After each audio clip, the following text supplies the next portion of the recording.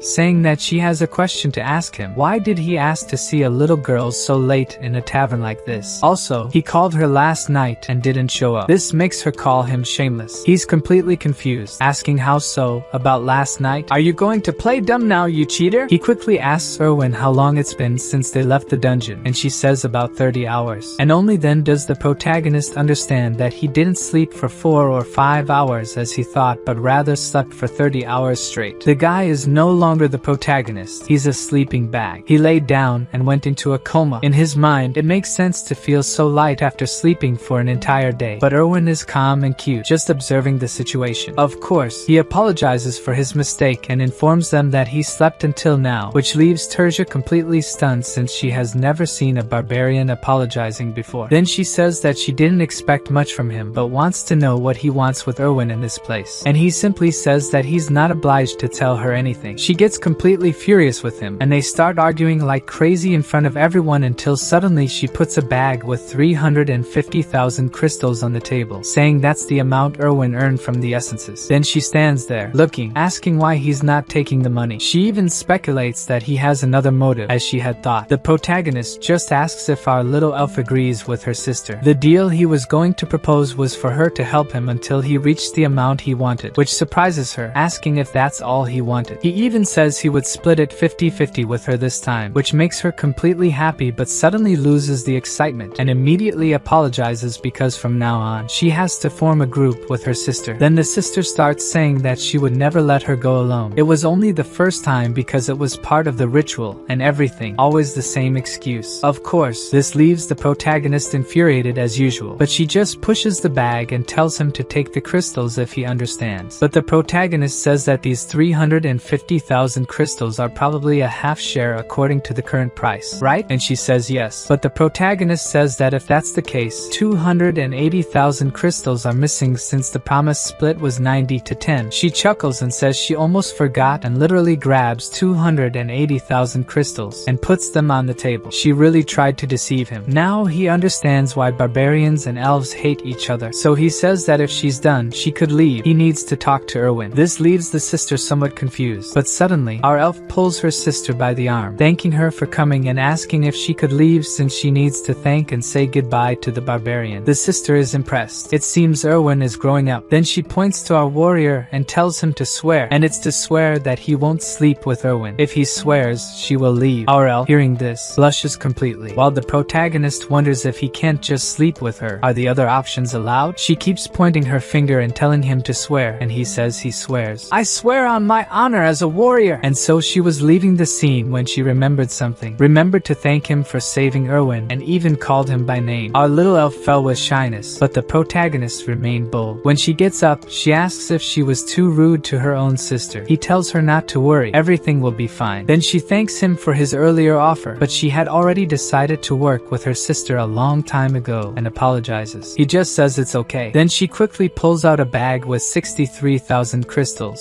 saying it's from the crossbow guy and the toothless leader. She has already taken her share from here. She also mentions that she left the 2 backpacks at her house, and he should go there tomorrow to see for himself what's inside. He realizes that she knows everything he wants without even having to say anything. It will be sad to lose such a helpful companion. Suddenly, she asks how she should repay him. She literally wants to repay him for saving her in the dungeon, and now her sister's concern makes sense. The protagonist thinks for a bit, but can't think of anything at the moment, so he ends up asking if she wants to eat something. She says she's not hungry, so he says he'll order just for himself. Suddenly, she blushes and has the brilliant idea that she wants to have something to drink. She wants her first post-dungeon drink, and it's with the barbarian. He understands that in the game, there was something like that, and it had significant meaning for the elves. So, he says he's happy? She scolds him, saying he should say thank you, and that's what he does. He thanks her, and she happily says you're welcome. Then she says that, of course, this wouldn't be his first post-dungeon drink, but he interrupts, asking what she's talking about. This is indeed his first time too. I told you like 30 times that I was 20 years old. What, you weren't kidding? Not only that, but that was also his first time going to the dungeon. Finally, the food arrives. She says he did very well in the dungeon, and he returns the compliment. They make their first toast, and after a while, they were talking about some nonsensical things, like him wearing a shirt today, and she's wearing a skirt. He keeps turning one mug after another, which impresses her. Then he says he thought of a way for her to repay him as she wanted. All pompous, she asks what that way is, but he says it has to be somewhere else because otherwise, the security guards will come after them. She blushes and with a mischievous look asks if it can be in his room. He is completely breathless and sweating, and she is also breathless and crying, saying she can't take it anymore. I knew the barbarian was too much for her, but in reality, the protagonist was giving her a chiropractic session. As he doesn't control his strength well, he almost pulled her arm back, so she was crying, saying she couldn't take it anymore. After they finish, she thinks he was going to rip her arm off, but in reality, he was just testing her +4 flexibility status. She gets angry, asking if he called her here just to test her abilities, and he confirms that he did. He just wanted to test since the use of abilities is prohibited in the city, which disappoints her. Then he starts making a bunch of theories about the game's statistics, and had been lost in thought for some time when she pulls him, saying she's sleepy. And what I least expected happened. Unlike anime cliches, they literally slept together. Well, that took his honor as a barbarian and threw it away. The next day, The barbarian shows Erwin the loot he brought from the dungeon,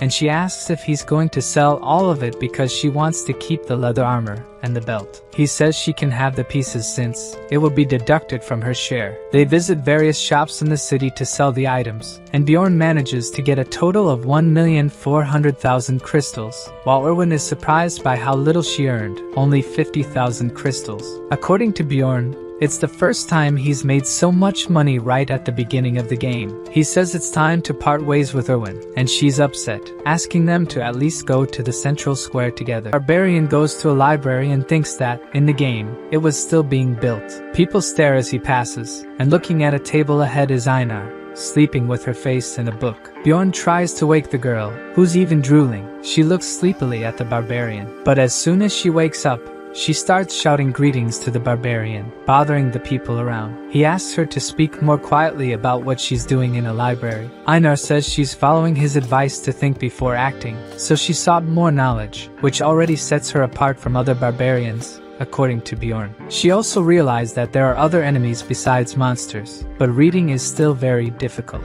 Einar gets up, saying she's going to the sanctuary to learn to read and write with the elders. Before leaving, she remembers that she promised to repay the advice he had given her. She says if he needs help, he should go to the Inn of the Brave Bull, and she'll help him. The barbarian thanks her, and hopes she won't forget that promise because he thinks he'll need her help soon. In the huge library, he doesn't know how he's going to find the book he needs until he sees a large table with a person slumped over it. He gets closer, and the librarian is asleep. He pretends to cough, and the librarian wakes up and looks at him. The librarian asks what he wants, and Bjorn starts to say the book he wants, but he is interrupted. The librarian casts some kind of spell, and he is left wondering if she cast magic on him, since nothing changed. She tells the barbarian to take a walk, and she will find what he's looking for, and before he could say anything, she falls asleep again. Walking through the library, he understands how her magic works. The books related to what he was thinking shine on the shelves, and Bjorn picks one to start with. According to the book, due to the witch's curse, no one could live in those lands, and Rafdonia, the last fortress,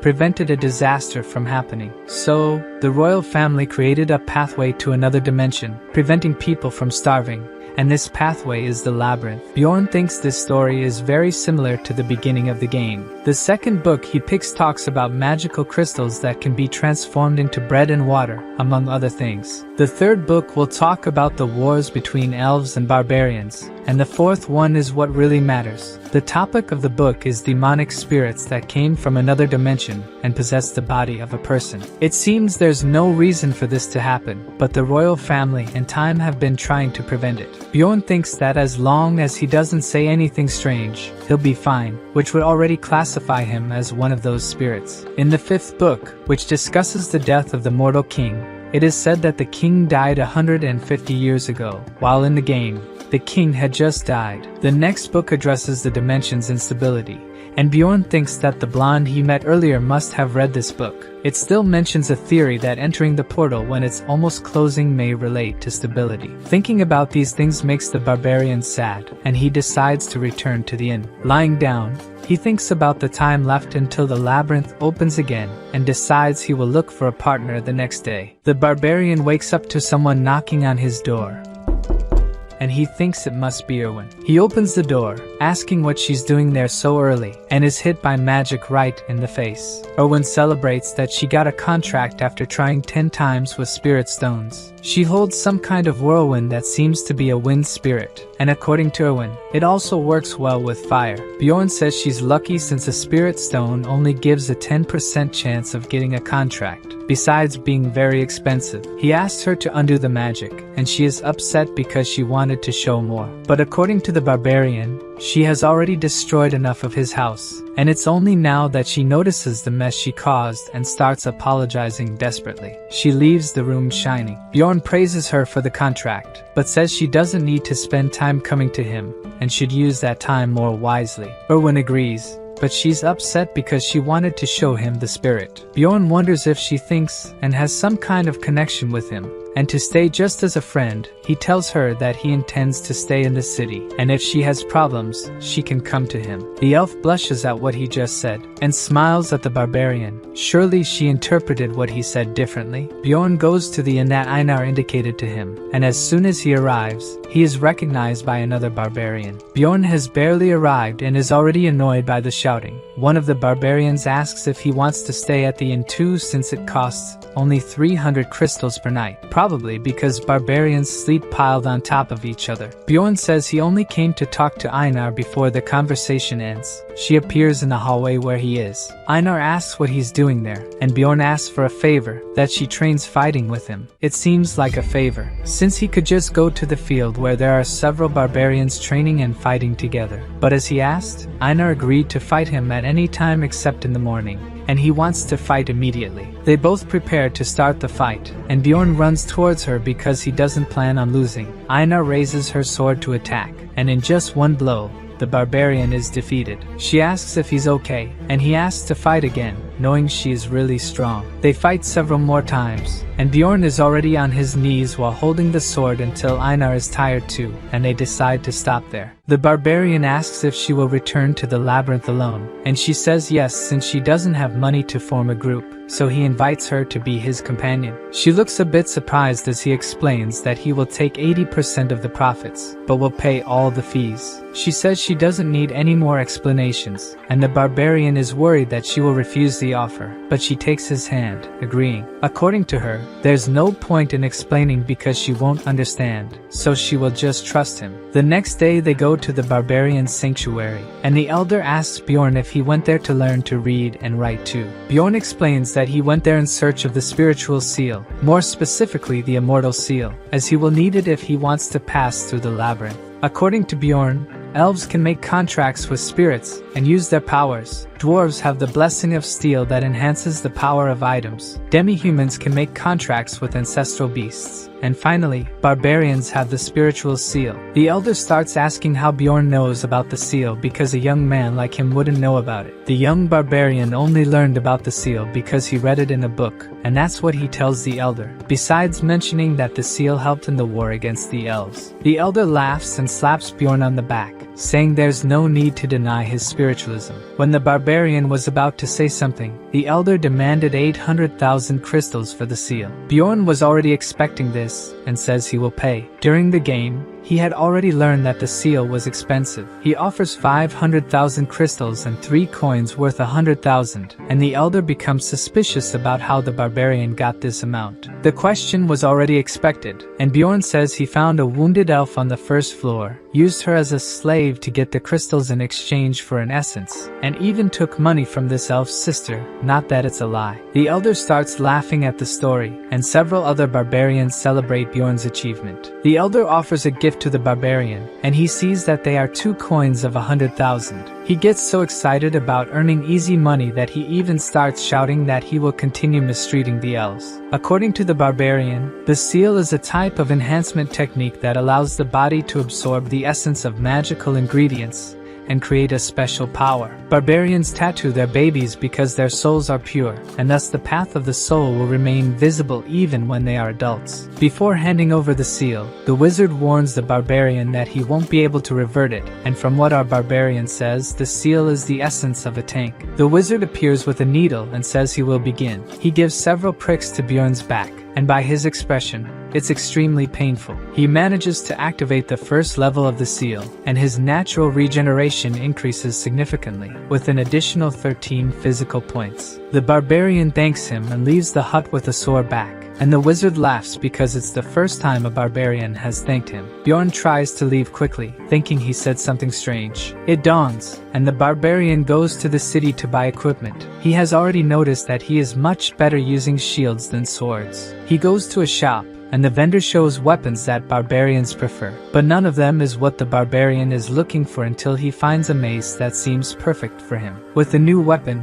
his item level increases by 85. He also buys a customized helmet and half-plate armor The helmet adds 47 more item levels, and the armor adds 57. Bjorn has established a routine outside the labyrinth. He has breakfast with Erwin, spends the afternoon in the library, and always dines somewhere different to gather information, even if the food isn't always good. In the late afternoon, he always trains with the other barbarians, where he can rely solely on his instincts. Many of his skills improve with the training, and he manages to defeat Einar several times, even giving her combat tips. After training, Bjorn returns home, and Erwin always shows up, asking to have dinner with him. After dinner, she bids farewell and wishes the barbarian luck in the labyrinth, which restarts the next day. Now Bjorn's attributes are much better. In the morning, Bjorn and Einar request the Unity magic, and the attendant explains that they just need to place their hands on a crystal, and as nothing in this world is free, it costs 15,000 crystals, but it allows them to start the maze together. The guild attendant explains to them that the higher the rank, the more expensive the magic will be, and it only lasts for 24 hours. In a tavern, Einar is speechless in front of a lavish table, after Bjorn ordered the best dishes before entering the maze. She almost cries because the food is so delicious, and she gets excited to work hard. A few minutes before the portal opens, the two are already waiting. The barbarian hears people talking loudly and turns around. Several barbarians who have just passed the coming-of-age ceremony are coming. Einar looks at them with nostalgia, as if it had been a long time since she went through that. The portal finally opens, and Bjorn asks Einar to wait a bit because he wants to test a theory. She doesn't worry about understanding why. She just agrees and follows him.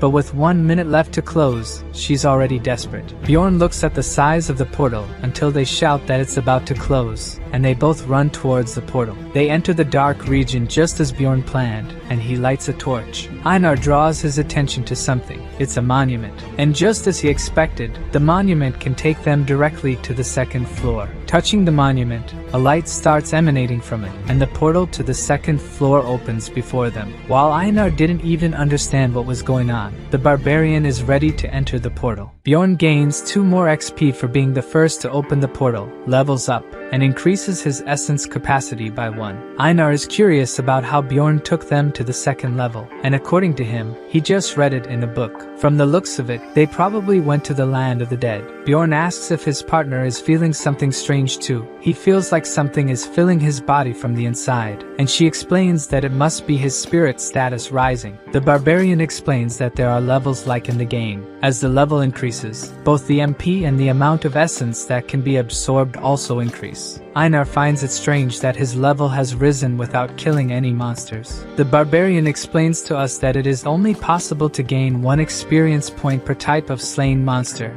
but whenever you open the portal first, you can gain, making it an easier way to obtain XP. And he doesn't intend to reveal this easier way to anyone. He even asks Einar not to tell anyone that they reached the second level so quickly. Experienced explorers will arrive soon, and if they see them, they will ask how they ended up there, so it's better to get away from the portal. Bjorn ties the torch to his helmet to make it more practical, and since the fire is magical, it not only does not go out but also does not heat up. In the land of the dead, monsters are stronger than in the goblins' land, but at least they don't have traps, which makes the place much better for the barbarians. Einar realizes that something is coming. It's a small group of ghouls, but that already gets her excited to finally have someone to fight. The warrior advances towards them and defeats them all in the blink of an eye. She already believes that this level will be easy until she hears a scream and gets scared. Bjorn explains that it must be a banshee, and it's better to leave it alone, as the creature won't attack them. Einar continues to be afraid, asking if it's not a dangerous monster, and according to Bjorn, if they attack first, they will be cursed. Besides, they will be followed by her to the end of the maze, which only makes Einar even more scared. Another scream echoes, and she grabs Bjorn by the neck. This time skeletons appear, and she realizes that she got scared for nothing. Bjorn tries to tell her the weak point of the skeletons, but she simply destroys them all, without even listening to her companion. They continue heading north for almost 8 hours. Along the way, they encounter ancient ghouls and mutant skeletons carrying weapons, but none of them are difficult to defeat. The fights improve Bjorn's skills, and he destroys the monsters with his mace. The new armor helped a lot in the warrior's defense, and the helmet can stop arrows and not just carry candles. Looking at Einar, She is also not behind in destructive power. The barbarian realizes that she screams Vihela, the name of the barbarian deity, all the time. Even without knowing why, he starts screaming too and has fun fighting with his companion. He also gains several XP points by defeating new monsters. Einar notices that Bjorn's arm is injured, but he doesn't even worry because the wound starts healing on its own. Einar gets excited about the healing power and asks if it's the effect of the seal. The barbarian reveals that the first level of the seal improves regeneration and increases vigor. They realize that the terrain has changed, and the banshee's scream is louder now. From now on, Rank 8 monsters will start appearing. A guttural scream begins to echo, and the death demon appears. They say that the monster eats the maze's light. Bjorn reminds Einar to attack the monster by the head, and they start attacking. The creature, which is not weak, manages to block Einar's attacks and has skin as hard as stone. Bjorn manages to get the monster's attention, and Einar attacks from behind. But even with the accurate attack, the blade hardly penetrates the monster, which turns around and throws the warrior. She gets up, leaning on the sword, and shouts that the monster is very strong. The barbarian remembers that even in the game, the monster's defense was very strong and also had a high healing power. The demon starts screaming.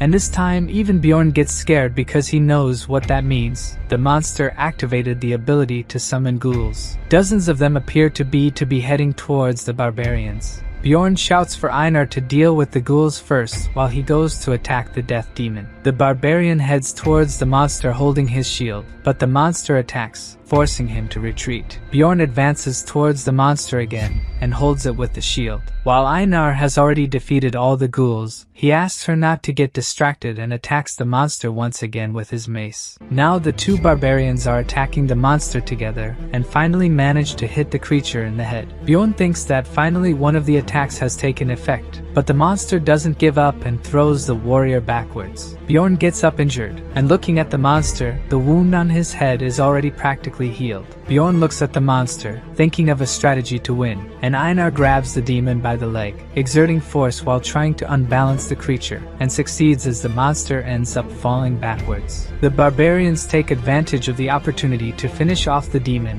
while it's still on the ground, and even gain another 2 XP. The demon leaves behind a large magical crystal, but according to the barbarian, it's only worth 100 crystals, and if combined with the ghouls, it's worth 300s. Even though she only got a little, risking her life, Einar is excited to continue hunting monsters. Bjorn began to think that it's not so bad to hunt with a barbarian, since Owen was a bit passive. The two encounter more death demons and defeat them by throwing off their balance, and then hitting their heads as if tenderizing meat. They managed to defeat about 70 of them in doing so. Who was searching for a demon essence to synchronize with his seal, ended up with none on the first day. On the second day, the demons began to appear in pairs, and even so, it wasn't so difficult. The only complication was if they delayed in the slaughter, as they could be surrounded by ghouls. In the afternoon, they began to appear in groups of 3, and the barbarians realized that it was too much even for them to face. Other explorers show up,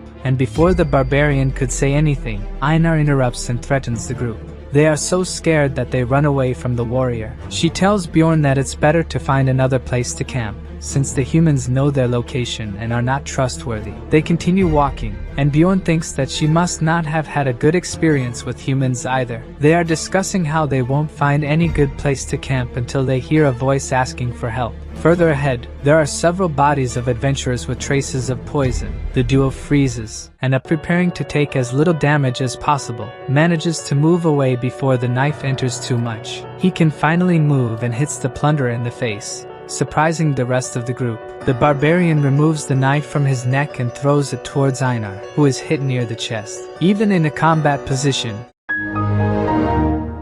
Bjorn is very injured and ends up falling to his knees. Einar grabs her sword and slices the plunderers, until only the leader is left, who runs away. Now she looks towards her companion, and he looks terrible. She starts screaming for him to stay alive, swearing revenge. all he is trying to ask for a potion. At least with the near-death experience, his mentality increased by 3. After taking the potion and with the help of the seal, the warrior's neck heals quickly. Einar even congratulates him for being the only barbarian with a scar on his neck. Not the group, and Bjorn shouts to Einar that it's time for them to attack. The two run towards the woman, who seems very calm, even with 2 barbarians about to attack her at the same time. The plunderer dodges Einar's attack and still manages to block Bjorn's. The barbarian wonders how many essences she must have to be so strong. He gives up the weapon and tries to push his opponent while shouting for Einar to attack her. Suddenly, the warrior falls to his knees, powerless. He has been stabbed by the plunderer's dagger. Bjorn thinks if she's an aura user,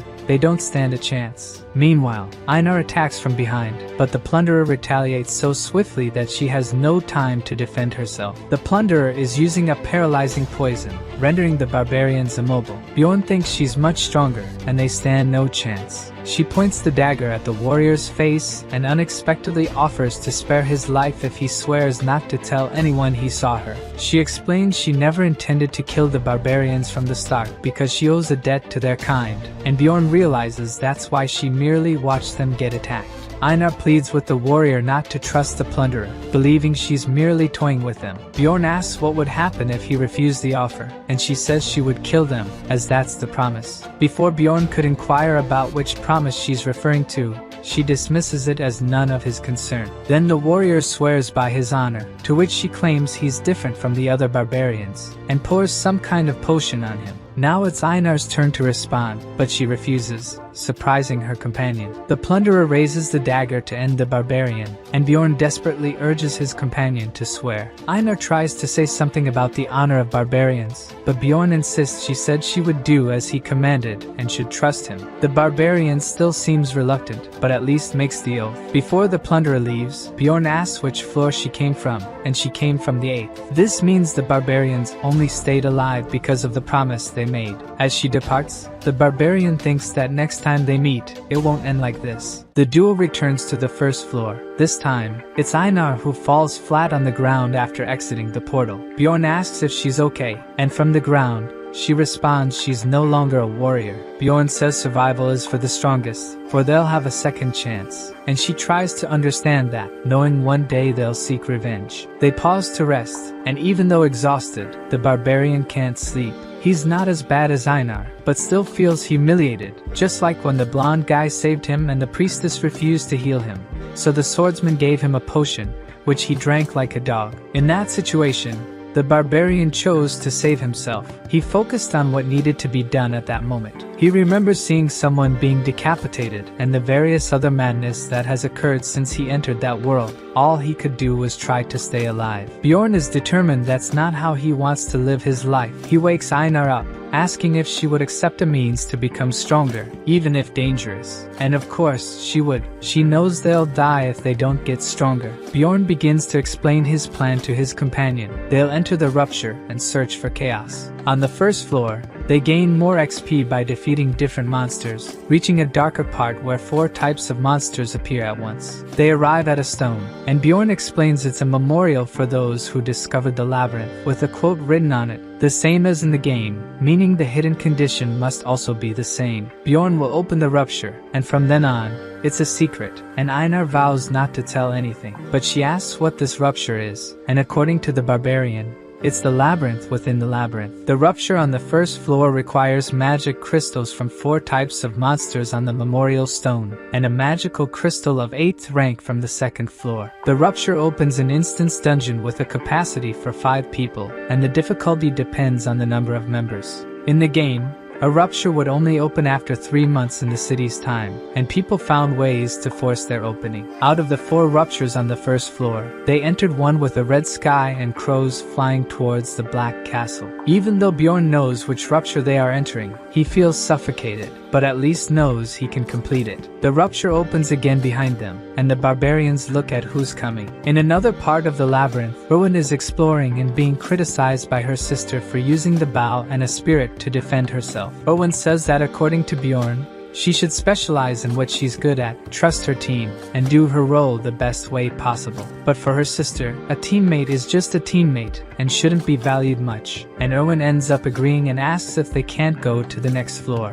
According to her sister, they can't just hunt a bit on the second floor, and instead, they'll enter a rupture. As the rupture cycle is up to 8 months, one should be about to open. The sister thinks Bjorn must not have told Erwin anything because he doesn't know about the ruptures and asks Erwin to trust her, and she'll become stronger. A sound emerges before she could finish her sentence, and a rupture begins to open. The two run towards the rupture, but before they could touch it, the rupture closes. Back with the barbarians, the first one to come out of the rupture is a dwarf, soon followed by a mage. The group is curious as to why there are still mages on the first floor. Einar asks if a mage is really that good, since the librarian is also a mage. Bjorn explains that she's a 9th rank mage, and that mages are an important resource for the city, so having a mage there means she's skilled. The girl compliments the barbarian's intelligence. She introduces herself as a 6th rank mage Alua Raven, and the guy behind her is finally introduced as the carrier she hired,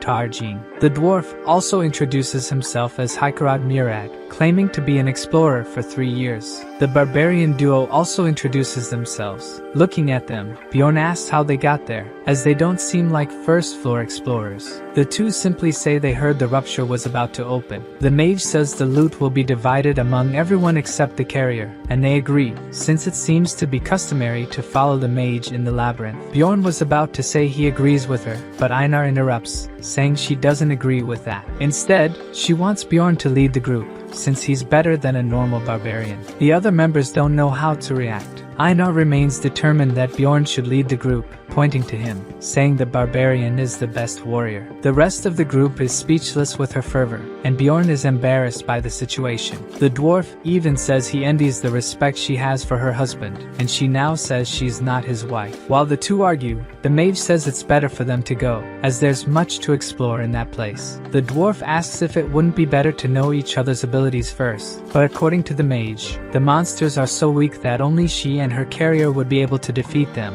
and of course, this irritates the other members of the group. She also says she'll take the Guardian's loot because they need it for her research. He shouts if he looks like an idiot to her. As always, the division of the group's profits causes fights among its members. The Guardian's loot is the rupture flower. For a mage, this is a priority, but what matters most now is money. The mage says she'll give all the crystals she earns in the rupture in exchange, but for the dwarf, this just means the group will end up with the crumbs. The mage says she'll also let them keep the items, but the dwarf still thinks it's better for them to decide by luck which of the two gets the rupture loss. The barbarian joins the discussion because if it continues like this, the gains will only be for the mage and the dwarf. He doesn't want the essence or the items, just the rupture stone. Now the mage and the dwarf think he asked for too much. Bjorn agrees to give up the stone in exchange for 2 essences that aren't from the Guardian. The dwarf and the mage exchange glances and in the end agree to the request since there shouldn't be any interesting essences for them there according to their levels. Now the mage and the dwarf walk together as if nothing had happened. Looking at how he couldn't even argue with the two, Bjorn knows he needs to get stronger. The castle is divided into 4 chapters, the drawbridge at the entrance, the courtyard surrounded by the outer walls, the underground prison in the inner area, and the demon worship room inside the castle lord's chamber. The castle entrance is guarded by gargoyles,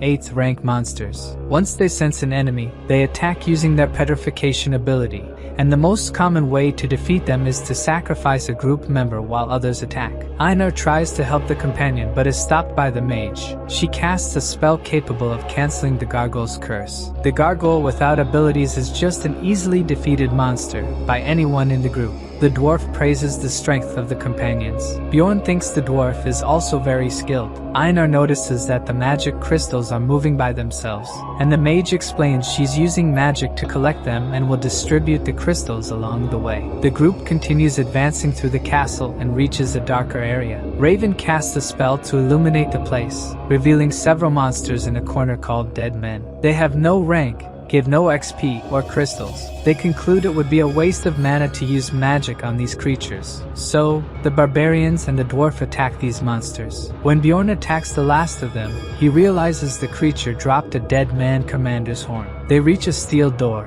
and the dwarf won't be able to destroy it with the axe. so Raven destroys the door with an explosive magic. The group reaches the drawbridge, the first chapter of the castle. The mage asks Einar to blow the horn. The warrior takes a breath and starts blowing. This activates the dormant magic seal, and Einar is surprised to see the bridge descending. The moat water also starts rising, and Einar can see hands of several dead men in the water. The mage tells her not to worry about it. Dead men start rising from the moat. Raven was already prepared for this and gathers the surrounding group. The mage attacks the dead men with magic, defeating all of them. Bjorn is realizing she is more powerful than he thought. She triumphantly says all they have to do now is wait for the bridge to descend, and as soon as it does, they head towards the castle. Bjorn walks, thinking it was too easy to finish this chapter. After crossing the bridge, they enter the outer castle. Raven casts a spell, and most of the monsters surrounding the group end up defeated. For Bjorn, even though she didn't manage to kill them all as before, she is still very powerful. With just one magic, she defeated 90% of the monsters. Death demons that can heal were not affected by the magic, and the mage lets the companions defeat what's left of the monsters. The barbarians join forces to defeat the death demons, and the dwarf is shocked watching, thinking this is how the barbarians hunt. Raven casts a spell on the death demons, worsening their wounds, and without the power of regeneration, these monsters become extremely weak. Looking at Raven, Einar says she now knows why mages are praised. Raven listens to what Einar says and starts boasting about her skills, saying it takes both study and talent to become powerful. By advancing quickly thanks to the spells, the group helps Raven collect materials for her research. The barbarian notices something strange after inspecting the area. They didn't destroy the statue that seems to guard some item, and he thinks the group shouldn't know about it. As the barbarian tried to interact with any suspicious object in the game, he was able to discover several hidden things. To avoid suspicion, he thinks it's better not to say anything about the statue. They continue walking and reach the inner castle. The mage and the dwarf seem disappointed that there isn't much to take or monsters in this location. They go down a staircase towards the underground and enter the first floor of the underground prison. The dwarf asks the mage what kind of monsters appear there. Of the various ones she mentioned, body golems are exclusive to the castle. The dwarf is eager to fight these golems for the first time, and the mage takes the opportunity to warn about the explosive bodies. Even though, according to her, she would protect the group before anything happened. Einar asks Bjorn if the skeletal little creatures were monsters too. Raven starts talking about them, and Einar gets angry because she didn't ask her. The mage is annoyed by Einar's response, and suddenly they hear a scream. Immediately Einar is frightened by the banshee and grabs Bjorn. Raven takes advantage of the situation to scare Einar even more, saying it would be terrible if she encountered a banshee. And Bjorn says that mages must know how to deal with these monsters. Now even the mage recognizes he must be intelligent. She casts a spell and destroys one of the banshees. Others throw themselves towards her,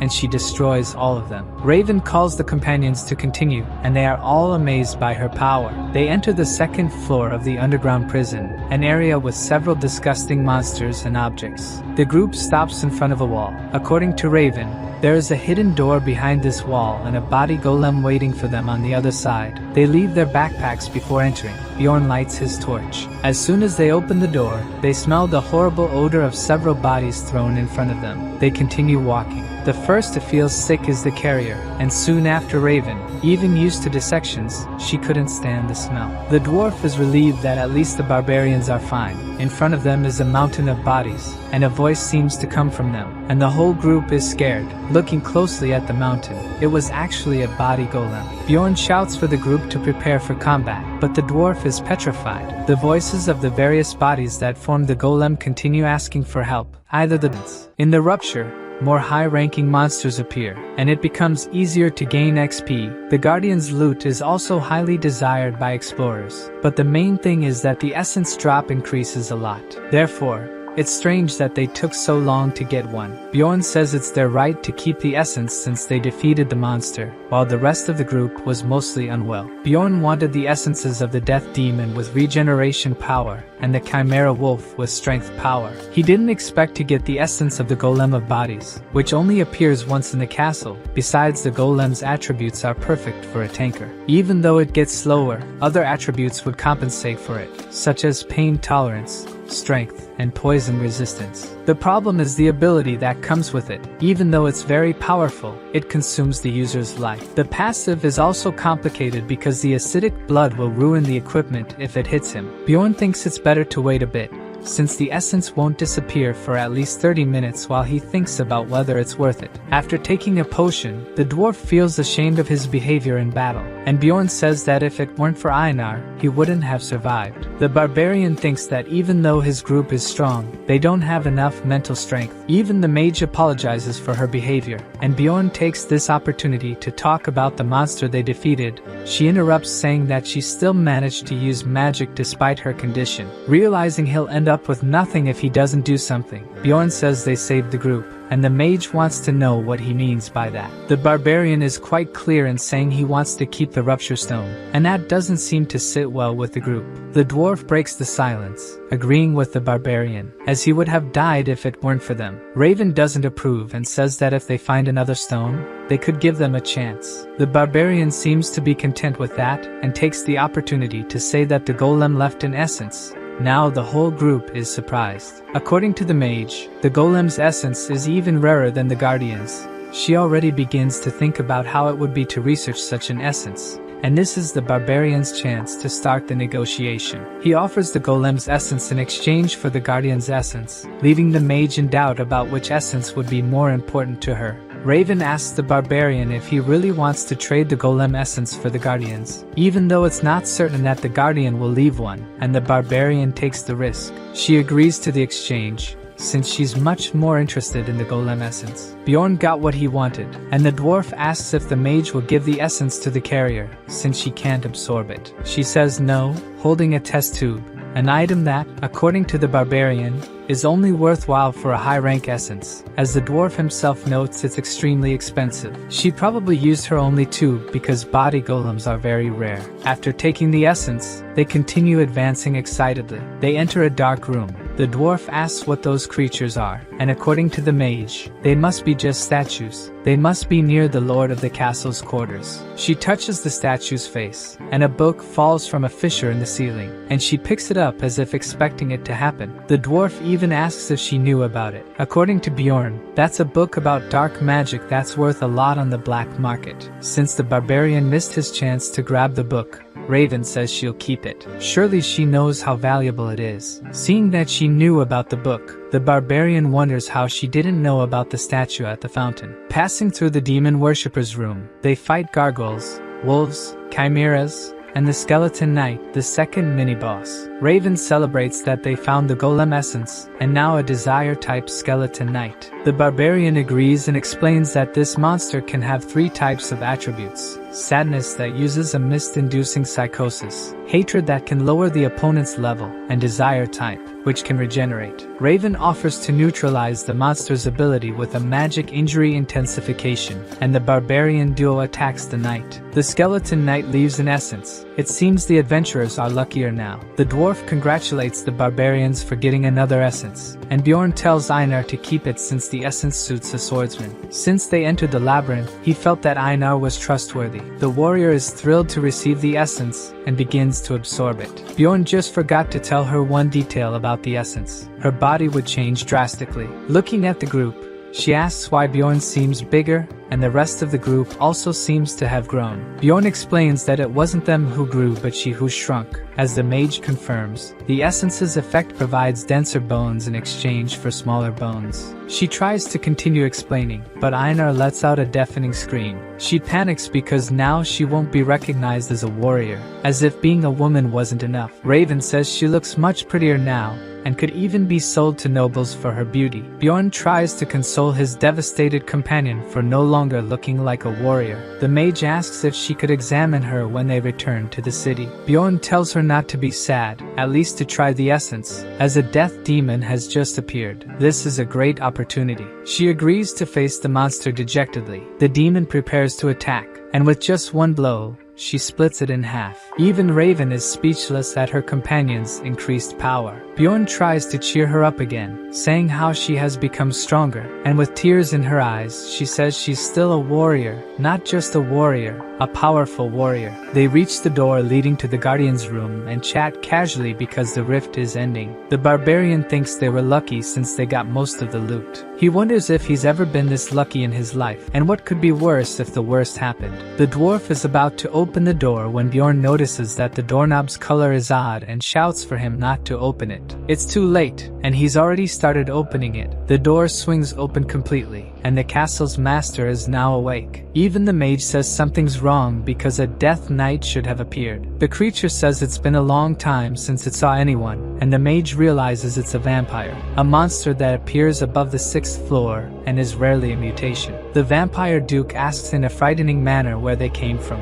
Monsters are divided into 4 variants. The mutant variant monsters have different classes. The advanced, the monster is larger than the average on the floor. The rare variant are monsters that are only found in ruptures like golem or mimics, and finally, the advanced monsters that have their own memories and have a name. The group flees from the vampire they just encountered. Bjorn, who knows this monster, knows that he is powerful both in combat and in dark magic. Raven says that a mutant variant had never appeared as guardian, and even the barbarian with thousands of hours had never encountered a vampire duke. He only knows that this monster existed because he watched a stream. The mage asks how he knew about the monster, because he asked the dwarf not to open the door, and he just says to keep running and only had a feeling that something was wrong. He only noticed the color of the doorknob because after watching hours of video, it was the only thing that changed to find the vampire, and he thinks that if he hadn't been so excited, he would have noticed it earlier. The dwarf says that it's no use running since they need to defeat the monster to leave the rupture, but Bjorn wants at least to find sunlight. Before finding any light, they hear the voice of the vampire lord, who appears floating in front of them. Raven asks his companions to close their eyes and casts a light spell. When the warrior opens his eyes, the vampire is disappearing, but he was not defeated.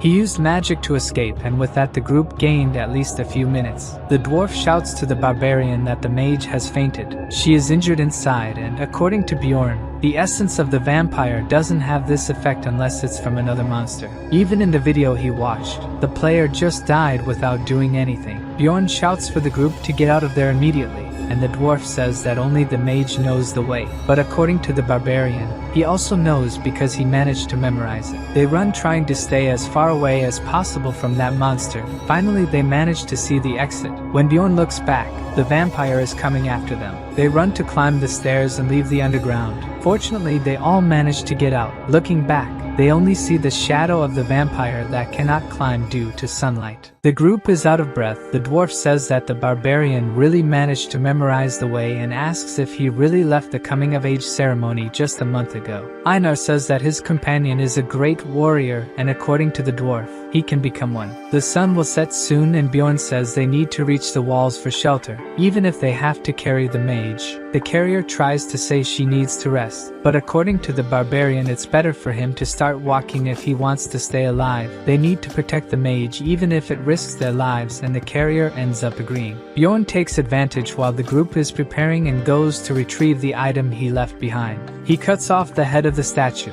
Hidden in its neck was a healing item that also serves to attack demons, the tears of the goddess. Back with the group, Bjorn asks how the mage is doing and talks to her that the vampire will return as soon as the sun sets. He takes the opportunity to ask what happened to her, and she thinks it was a damage exchange. In 20 minutes she will be able to cast some spells again, but nothing too powerful. Then the barbarian asks if she knows any solar magic, which she considers extremely rude. At this moment the barbarian doesn't care about manners, he wants to survive. The mage makes a disgusted face, but says she can cast spheres of solar spots, which is a rank 6 magic with solar attribute. Bjorn wants to know if she can use attribute reinforcement with the magic, but she will only be able to do so after more time. According to the barbarian, he will hold the monster until she has enough mana. She begins to agree with the barbarian, but suddenly asks why he's acting as the leader, not realizing that at this moment, he's the most capable for it. Remembering how the barbarian has behaved so far, the dwarf says he's good at judging character and trusts him. Bjorn thanks him. Night falls,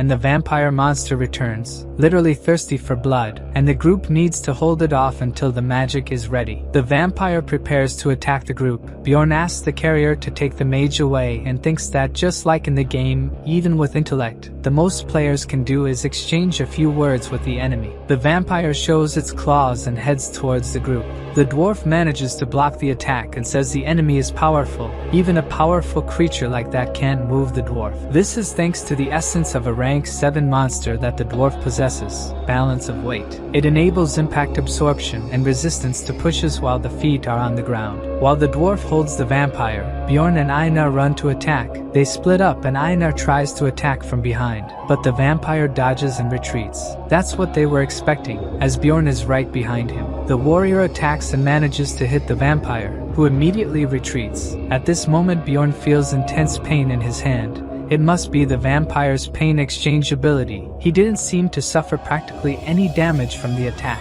His body starts to transform into crows that fly towards the group, and the dwarf says he will hold the attack and activates the second essence, Emergency Restoration, which can block most of the crows. Even with the defeated crows, it doesn't seem good if their fluids touch anyone. Strange marks appear on the foreheads of Einar and the dwarf, which means they were hit. This is a vampire ability, the Sacrifice Seal. In addition to the Sacrifice Seal, vampires also have the Immortal ability that increases regeneration as they are injured, and Blood Owner that can absorb opponents' abilities by drinking their blood. He can also use Dark Magic, transforming into smoke to avoid physical damage, turning into explosive crows and summoning blood monsters. With all this power, the dwarf can't resist the attacks. Einar tries to draw Bjorn's attention to the dwarf's situation, and the barbarian is also attacked. With 5 minutes left for the magic to be ready, the dwarf is out of combat, and the barbarians are tired. So, Bjorn shouts for Einar to take the dwarf and retreat, while he alone will hold the vampire.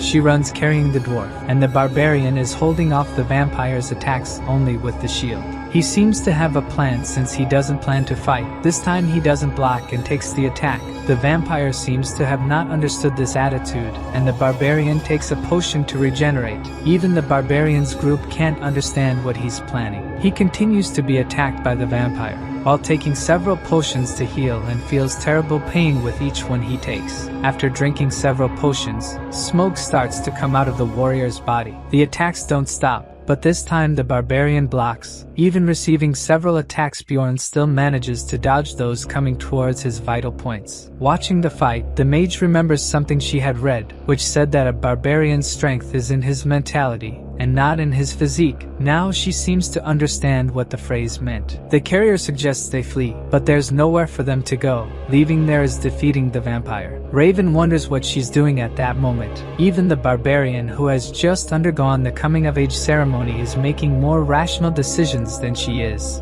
She knows they won't survive without him, so she asks the carrier to flee with the dwarf, so that Einar can come back to help in the fight. She seems to have remembered that a mage doesn't just stay in the rear. She must also try to find a path to victory. The mage looks at the essence of the golem she picked up earlier and knows she needs to make a decision. She looks in the direction of the fight, starts to cast a spell. The magic throws the essence towards the barbarian, who certainly wasn't expecting that. The vial breaks upon hitting him, and the essence begins to be absorbed automatically. Several of his attributes increase, now that he has the power of the body golem. The barbarian's vision was getting blurry. He kept getting attacked by the vampire, losing his strength, focusing solely on protecting his vital points, until time seemed to stand still, and he absorbed the essence of the golem. Now the vampire's claws couldn't penetrate the barbarian's bones anymore, but thinking that the mage threw the essence at him, he'll have to change his plan of progress. Bjorn is managing to move better, but still can't dodge the attacks properly, and knows he can't continue like this. Another potion is thrown at him,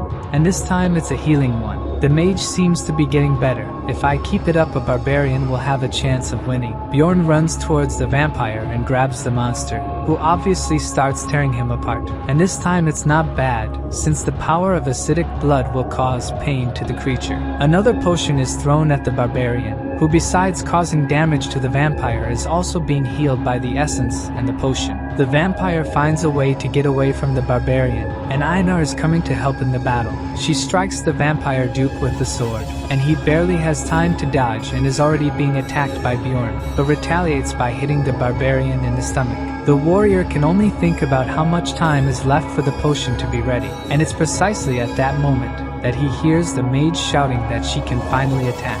He takes a look at the vampire, grabs the creature by the chest. Gathering all his strength, he throws the creature and yells for the dwarf to attack. The dwarf starts to glow with lightning ability and attacks the vampire with his hammer. The vampire duke is hit with so much force that he enters a state of unconsciousness. Bjorn grabs the potion he had hidden in his boot, and it seems like he's finally going to use the tears of the goddess. The warrior pours the potion into the vampire's mouth and takes the opportunity to punch him in the face too. The potion blesses the vampire, and a light starts to emanate from him. The blessing seals all his tolerances, and now he enters a state of paralysis. Raven tells the warrior to get away from the vampire because now she's going to use solar magic. Even though not in her best condition, she casts the magic that goes straight towards the vampire and the barbarian, who looks back thinking there won't be time to escape. The solar magic explodes. Due to the vampire's owner exchange ability, the whole group enters a state of unconsciousness. Bjorn wakes up all wounded and wonders if they really managed to defeat the Duke. He struggles to get up, but just looking forward,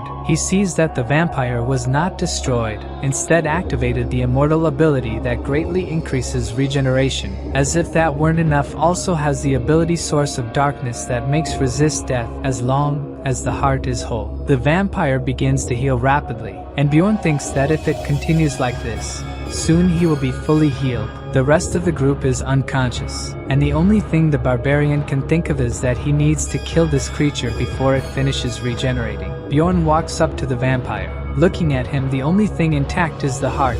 He follows the arms trying to gather his strength. He punches the vampire's heart and uses his flesh explosion ability. At that moment, the barbarian's hands explode, and it begins as this is his only alternative. He continues using the ability until his life reaches less than 1%. He doesn't stop, the life reaches 0, and a countdown starts. He continues, and mentality points begin to be consumed. He knows he would end up dying even if he stopped, so he continues until his hands disappear, and he simply falls over the vampire's body thinking of using the remainder of his body in the ability. After all this sacrifice, the Count finally dies. After giving everything he had, Bjorn levels up, but that doesn't mean his life will return. Unexpectedly, as the odds are low, the vampire leaves in essence, and as it is on top of him, Bjorn begins to absorb it, and now his passive ability is not to die until the heart is destroyed. After going through all this, a system window appears saying that the progress is normal, and the administrator is observing this character. Bjorn awakens with a painful expression, and the first person he sees after waking up is Einar. He asks where the rest of the group is, and according to her,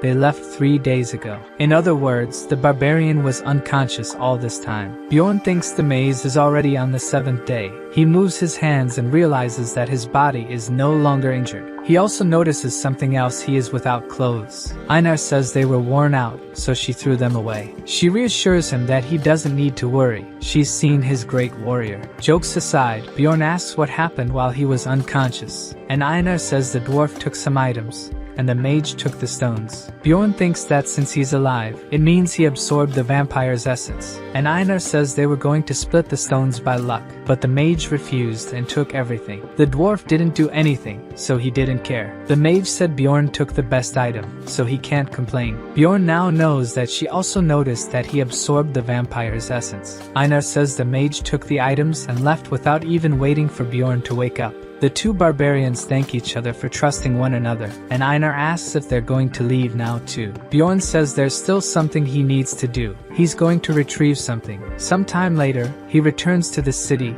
and exchanges his items for money. He says he got very little, only 231,000, but considering he managed to absorb 2 essences, it was worth it. When he goes to get his money bag, the woman seems suspicious and doesn't hand it over. Bjorn finds it strange because she never asked anything before. But suddenly, Several guards surround him, and he's left completely puzzled. Now that she was with her sister, and the guy searches for her name in the book, thus releasing the elf's money. She goes home and takes a bath, starting to change while thinking about Bjorn. When she finishes, she heads to his house, saying she'll pay for dinner because she earned a lot of money. But when she arrives, she discovers that he hasn't returned yet and becomes very worried. After that, a week passes, and the elf returns to see if the barbarian has arrived yet, but she sees the owner of the inn taking things out of the room. He says he's waited long enough, and the barbarian is probably already dead. Later, we see the elf's sister comforting her, who is lying on the street in the middle of the rain. The sister says she heard the news and staying there won't change anything. The elf says she wants to become stronger to protect the people she cares about. While all this is happening, we finally find out where the barbarian is locked in a cell. It seems he underwent an interrogation because he was carrying some items belonging to other people. He claims that they were from people who attacked him. The interrogator says he will find out the truth. Bjorn suspects something is amiss because there is a law that no one should be questioned about the origin of the item. But the investigator wants to know where the beast the barbarian was carrying came from, and he said he got it from some guys who attacked him. But he didn't mention the redhead because he's not a fool, right? The interrogator questions where the barbarian's scar is after he claims to have been attacked, but only then does he realize that the scar disappeared after he absorbed the essence of the vampire. The interrogator doesn't believe Bjorn entered into a rupture, especially since a vampire supposedly appeared in it. Bjorn becomes angry and orders for a mage to be called to confirm his story, but for the interrogator, it's not worth calling a mage for a rank 9 explorer. Even though Bjorn offers to pay the mage, the interrogator doesn't pay much attention and leaves the room. They end up calling a mage, but Bjorn's mental power is too strong, and the spells don't work on him. The interrogator refuses to call a more powerful mage and orders the barbarian to confess what he did. On the 7th day, the man tells Bjorn that there is concrete evidence against him. The interrogator has the message stone that the barbarian took from the looters. He received a testimony from the guild the looters were a part of regarding what the barbarian did, and because of this, Bjorn will be executed in 3 hours. In the cell, Bjorn accepts that the situation won't be resolved through conversation. He needs to prove his innocence somehow. The barbarian grabs the bars and activates the flesh explosion. He walks out of the destroyed cell, and the guard is wetting his pants in fear. He doesn't have time to scream and takes a kick to the face. Now the barbarian is going to get out of there. Bjorn takes the keys from the unconscious guard, and the other prisoners ask to be freed. The barbarian knows that many of them are criminals, but that doesn't matter, and he begins to release them. Someone knocks on the Guild of Explorers' door, and it explodes with hundreds of prisoners escaping. The guild employees offer a reward for whoever captures the fugitives, and the battle begins. Bjorn takes advantage of the confusion and climbs the stairs to get something. He encounters guards on the upper floor and uses the flesh explosion again. This time his pieces fall on the prisoners, and the barbarian activates the seal of sacrifice. His physical attributes increase with the number of those hit, and even trying, no guard can stop the barbarian. One of them strikes Bjorn with a sword, and immediately the wound begins to heal. The guard takes a punch and falls face first to the ground. The guards are afraid. An explorer shouldn't be so strong. Ultimately, none of them can defeat the barbarian. Bjorn finally got where he wanted. Bjorn arrived at the office of the guild's branch manager, and the guy was waiting for him. As soon as he enters, the barbarian realizes he fell into a trap. The manager attacks the barbarian with a sword and feels victorious. But suddenly the barbarian's blood that fell on the manager's face starts to burn. The manager screams in pain due to the acidic blood. Then a scream catches Bjorn by surprise. There's a girl in the manager's office. Judging by her clothes, she's not an explorer. The branch manager reveals that the girl is the daughter of the district manager. He tries to argue with the barbarian, but is instantly defeated. With the girl there, Bjorn's plans change, and she keeps talking, suggesting that the barbarian was already planning something with her. Bjorn calls the guards and orders them to bring the interrogator, the leader of the Looters Guild, and a mage from the Tower of Magic, while using the girl as a hostage. The barbarian goes to the guild's balcony, takes a deep breath, and roars so that everyone below can hear him. Bjorn introduces himself and claims to be a rank 9 explorer who was framed and nearly executed by the guild, making a point to declare his innocence. After creating this commotion, the guild wouldn't be able to cover up his case. In the imposing Tower of Magic, a mage informs that someone is causing trouble in one of the guild's branches. The mage called to resolve this situation is none other than Raven, who was in the rupture with Bjorn. The mage also mentions that a guy took the branch manager's daughter as a hostage, and Raven thinks that guy must be really dumb to have done that. She agrees to go, curious to meet this crazy person. The barbarian is shocked. He didn't expect them to send a mage he knew, and she also didn't expect to see him in that situation. He asks the mage to check his memories to prove his innocence, saying there isn't much time. In return, she says he will owe her a favor. She approaches to use the magic, but the spell seems to have no effect, and the mage asks if he's wearing any magic resistance equipment. At that moment, the interrogator arrives to see how the guild manager is doing, and he is surprised to see that it was the barbarian who caused that turmoil. The interrogator says that all of this is Bjorn's fault, and the guild manager wants to know why the interrogator didn't call a mage to make sure if Bjorn was guilty or not. The manager wants to know if there is any evidence that the barbarian is a looter, and according to the guy, the large amount of magic crystals and the equipment Bjorn had were very strange for a low-rank explorer. Using the communication stone that was with Bjorn, the interrogator contacted a guy who said the barbarian was a looter. The barbarian says that this guy's testimony wasn't even verified with magic, and even the manager wants to know why the interrogator didn't confirm if the information was real. The interrogator loses patience and shouts that Bjorn is lying, that it would be impossible for him to have absorbed the essence of a vampire he found in the first floor rupture. The barbarian might have lied because he knew magic didn't work against him, and the interrogator wasn't going to bring a mage from the tower for someone of low rank. With a bored face, the mage confirms Bjorn's story, leaving the interrogator and the manager speechless. The mage says she was there, but it's impossible to use magic on her to prove what she says. The interrogator can't believe it. He says the mage is lying, and she asks if she was called a liar, showing that the guy has much less power than she does. The interrogator kneels down,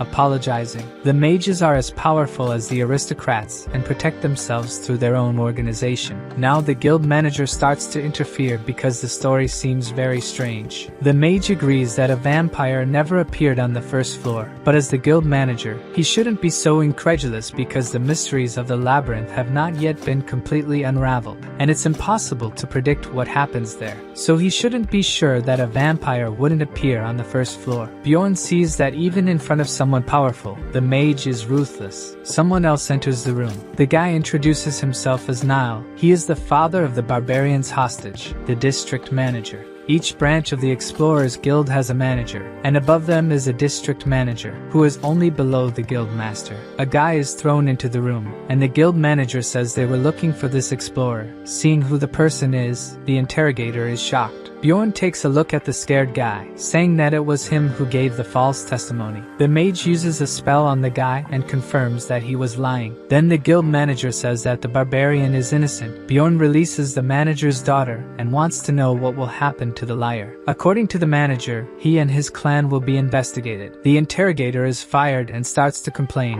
which only worsens the situation, since the manager says that every case he handled will be investigated, and if there's anything wrong, the interrogator will still be punished. The manager says that Bjorn will be rewarded, will be promoted to rank 7, and will receive new equipment, which makes the barbarian boiling with anger because he could have achieved the promotion with a rank 5 essence that he already has. According to the manager, Bjorn is still very inexperienced, and the barbarian calls for a rank 7 explorer to fight him and show that he is stronger. Raven intervenes to help. She says that it is the first time an explorer has faced a rank 5 vampire and even returns with the essence of the guardian vampire. The promotion is something that Bjorn would normally receive for that. The manager doesn't like it and asks what the barbarian will want. Bjorn, not being stupid, asks for 5 million crystals, and unexpectedly, the manager agrees to the amount. Taking advantage, the mage also asks for 1 million for her work. Back at the magic tower, Bjorn is in the mage's laboratory, which is quite messy. She gives him a strange liquid to drink, saying it's just water. Bjorn sits down and asks why he was brought to the laboratory, and she says she's collecting on the favor he promised when he asked the mage to check his memories. The barbarian says he'll only do it if it's something he can do, and the mage reveals that she wants to study him. Raven says that the research can be useful to both of them. Studying being a vampire that had never appeared is a unique opportunity for her.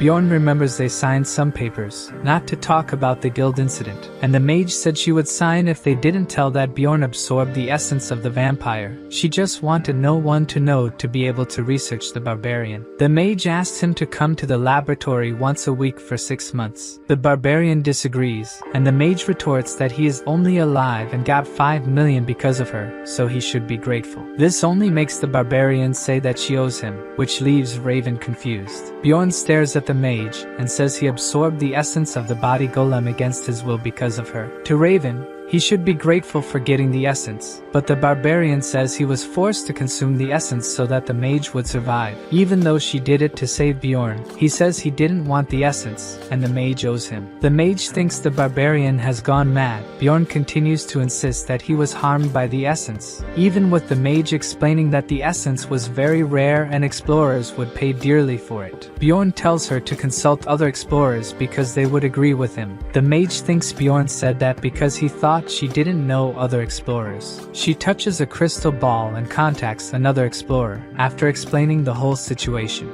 The mage looks apprehensive, waiting for the response, and her contact says he would be very angry if it were him, satisfying the barbarian with the answer. Raven is surprised and tries to say that if the essence were very rare and could only be obtained in a rupture, it would be worth it. Her contact says he would be angry, demoralizing the mage. According to him, mages wouldn't understand the situation, and Bjorn is triumphant with the answer. Defeated, the mage asks how she could compensate someone if something like that happened. The guy replies that he would ask for 15 million if it were him, much more than the mage could expect. It seems erasing an essence is very expensive, and every time the explorer does it, it gets more expensive. Raven probably doesn't have all that money, and she asks what could serve as an alternative. But in this case, her contact says he would split the person's head. Raven doesn't know how to deal with this situation. This contact of hers must surely be powerful, since he is close to a tower mage, and must know how important the balance between essences is. If the mage had asked a low-ranked explorer, they would say any essence is good for them. Now, Bjorn wants to know if she will admit she was wrong. The elder mage appears, saying the barbarian must indeed be special to have won over a mage without using brute force. He introduces himself as Dian and says he is Raven's mentor, and Bjorn is shocked, as this means this old man is very powerful. He is the master of the magic school. The elder enjoyed the conversation between the two. Even though Raven used the soundproof spell, it seems he was curious as to why she brought a barbarian alive. This part about being alive makes Bjorn curious, and the mage explains, with a scary face, that usually only the bodies or the hearts of the barbarians reach the tower. Bjorn surely didn't like to hear that. Then the mage starts laughing and says it was just a joke. If this is the mage's humor, Bjorn will show him what barbarian jokes are like. The barbarian says he should crack the mage's skull,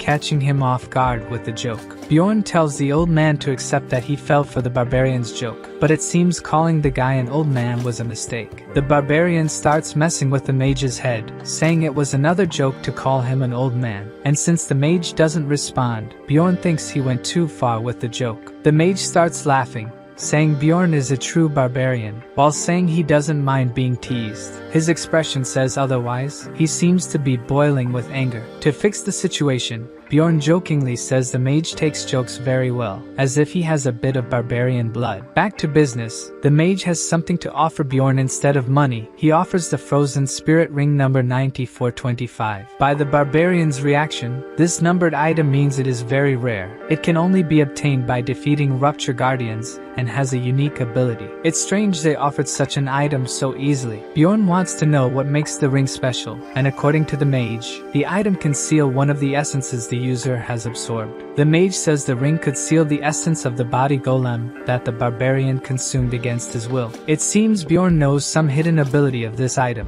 which not even the mage knows, and he accepts the trade. Before the barbarian leaves the tower, Raven asks him not to forget to come back because he promised to help with her research. The girl apologizes for making the mage give a numbered item to Bjorn, but according to Dian, it was just a useless item, worth only 1.5 million crystals, and he thinks the barbarian will be angry when he finds out. As he leaves the tower, Bjorn thinks that, in that world, mages are the smartest people. Still, Raven didn't know about the hidden item in the rupture, and from that, he was sure he is much superior, even to the mages who have no idea of the real value of the item they gave him. After a long time, Bjorn returns to the inn and the owner is surprised because he thought the barbarian was no longer in this world. The guy explains that he threw Bjorn's things away because he thought the barbarian wouldn't come back. Bjorn is furious because he had paid for an extra week's stay and the guy says he will compensate Bjorn. The barbarian holds himself back from doing anything to the guy. The next day, he goes to a trading district with Einar. There he sells the items he got in the labyrinth and pays Einar's 300,000 stones, which she is grateful for the payment. She tells Bjorn that there are people eating clouds on a stick and, looking at them, she feels like trying it too. Einar finds humans amazing for creating something like that while enjoying a meal with the barbarian. A little shy, she thanks Bjorn for still treating her the same way, even though her body has changed. Impossible for Bjorn not to find her cute now. Einar says that the other barbarians started avoiding her because she no longer looked like a warrior. Besides, humans started flirting with her everywhere. Einar is desperate with this change of appearance and asks the barbarian if she really became so ugly. Bjorn is completely speechless. The girl looks wonderful. She tells Bjorn that she made a decision. She can't enter the labyrinth with the barbarian anymore. Bjorn was left alone. Now Einar is no longer part of his group, and not because of her change in appearance, but because her talents were noticed by an elder, a fencing specialist, and she decided to learn fencing with this mentor. The barbarian asks if she couldn't at least leave one day free to go to the labyrinth, but special training won't let Einar leave the temple for 6 months. It seems Bjorn knows this training, and if it's what he's thinking, it will be a great opportunity for her. Einar doesn't ask the barbarian to wait for her to come back or to let her join the group again, but she promises she will return as a powerful warrior who won't be a burden to him. Bjorn thinks that, after everything his companion went through in the labyrinth, being forced to surrender to the plunderer, swearing by her honor, and having no power to do anything in the rupture, she can't bear so much humiliation as a warrior. Now the barbarian needs to decide if he will find another companion or go alone to the labyrinth, since he has become stronger. With the 2 essences he absorbed, and considering that his attributes have increased significantly, Bjorn is now stronger than any explorer on the 2nd floor. From the 3rd floor onward, things get difficult, and even though he's strong, there's no way to clear a floor alone. The higher the floor level, the more necessary it becomes to have a group, preferably with members of similar levels. While thinking about this, the barbarian goes to Raven. A mage like her would be a great addition to his group.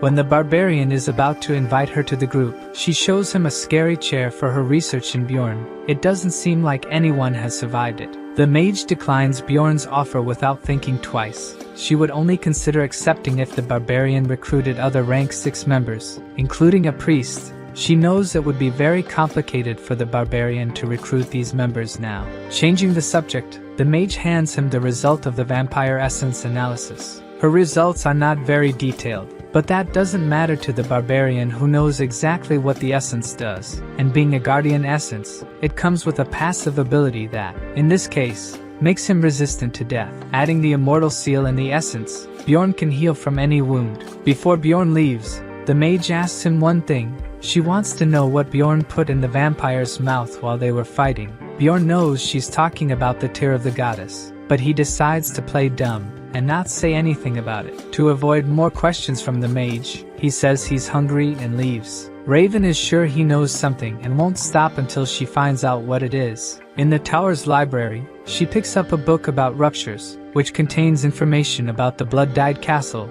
The book talks about the tear of the goddess and the golden mask, but it's hard to know much because the pages are stained. The mage looks up information about the tear in another book and finds out that it's a consumable relic that spreads a very strong blessing when the vial is broken. It's been over a century since the relic was last used to save the Pope. Discovering this, Raven wonders if it was a coincidence that what happened in the battle resembled the power of this relic. If it wasn't a coincidence, it would be very strange for the barbarian to know about the tear's location and how to use it. By defeating the ruptured boss, Bjorn obtained the golden mask. It can be used 5 times, and it makes the user change their face for a month. In the game, the The barbarian didn't pay much attention to the item and sold it, but after being unjustly imprisoned, this item could be very useful to Bjorn in the future. In a tavern, people are talking about the guild the plunderers were part of being dissolved, and Owen's sister, who was eating, listens attentively to this gossip. The guild was called Crystal Union and had grown a lot in the last decade. Its members used a communication system with many message stones. One of the guys talking says they weren't even explorers. It seems that at first this guild was made up of common people who needed to pay their taxes, but as they grew, they began to discriminate against outsiders and committed crimes against beginners. After hearing the conversation, Rowan's sister leaves. She remembers everything Rowan went through because of those plunderers. Before leaving, she also hears that it was the Freedom Barbarian who dissolved the guild.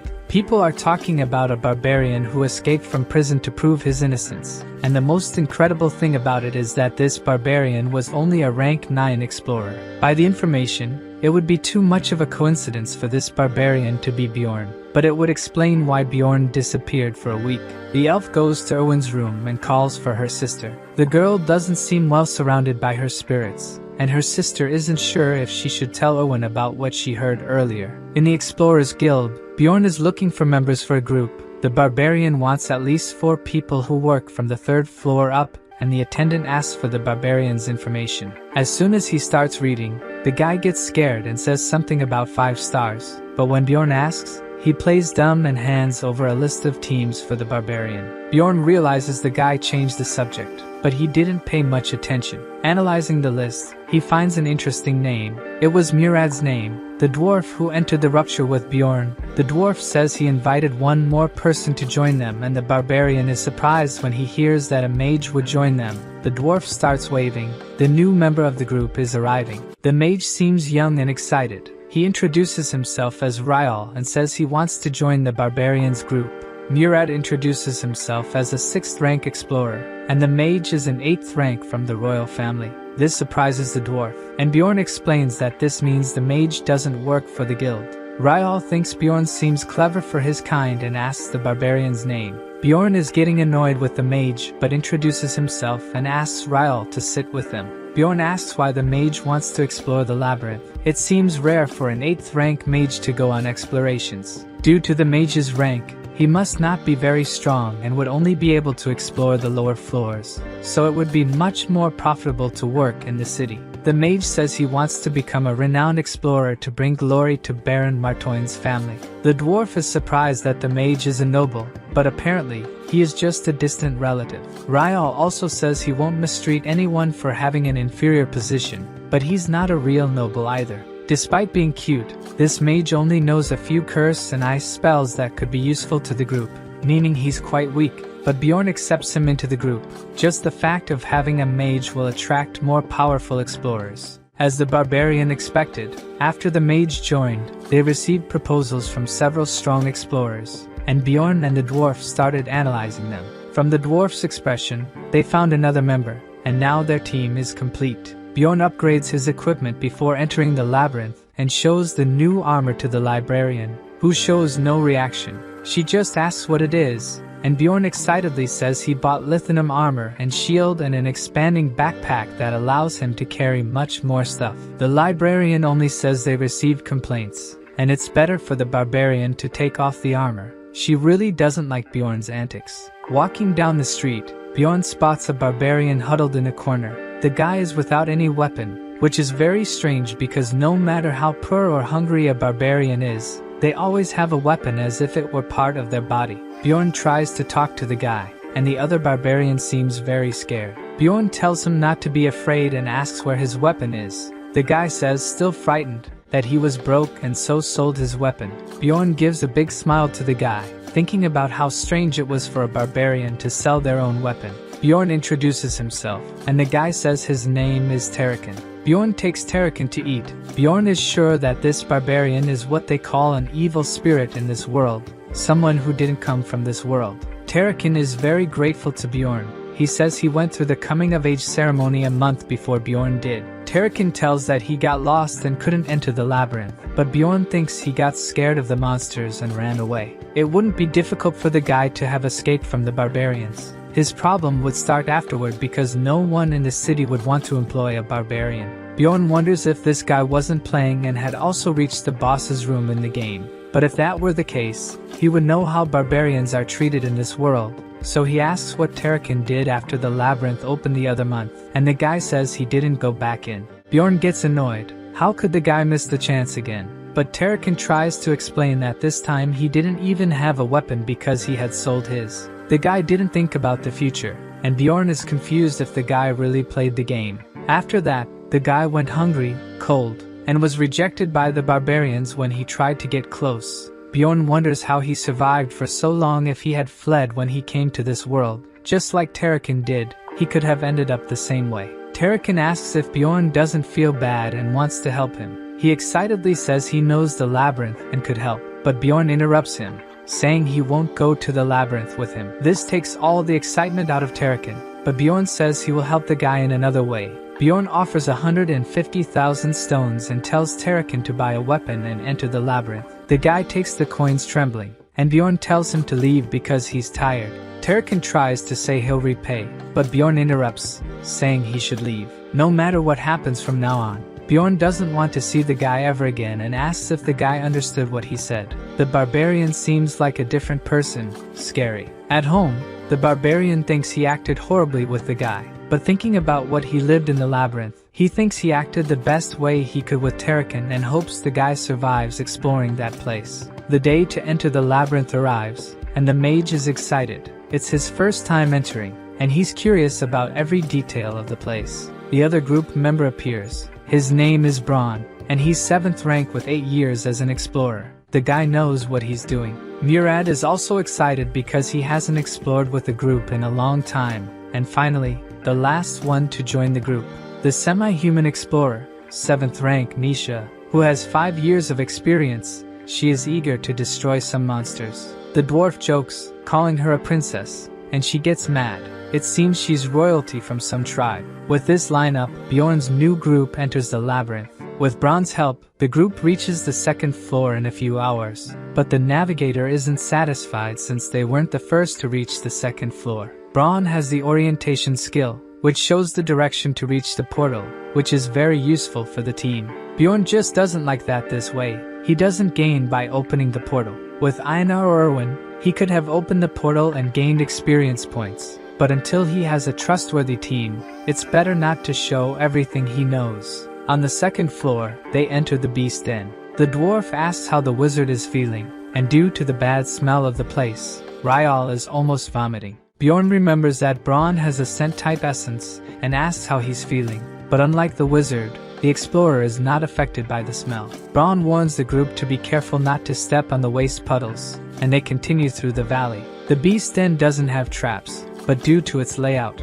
it's very easy to get lost. The monsters they encounter are easily defeated by the team, and with the wizard's magical alarm, they can take 4 guard shifts, allowing each to sleep for 6 hours. It seems that this time, exploring the labyrinth will be much smoother. Ryal doesn't understand why one of them has to stay on guard if they have the magical alert. The problem is that this magic only detects monsters, and explorers are much harder to detect. Knowing this makes the wizard scared, and the dwarf suggests Ryal should rest. The barbarian wakes up to the conversation and thinks this might be the wizard's first and last time with the team. On the 2nd day, Braun says they are approaching the portal to the 3rd floor, where rank 7 and 8 monsters are. The 3rd floor, called the Pilgrim's Passage, is much larger than the others, and even though they might appear in different parts of the floor, all explorers will be together, unlike what happens on the 2nd floor. Misha asks Bjorn if he has been to the 3rd floor before and mentions it took her a year to reach there. Both she and the dwarf took about 2 years to reach the 4th floor.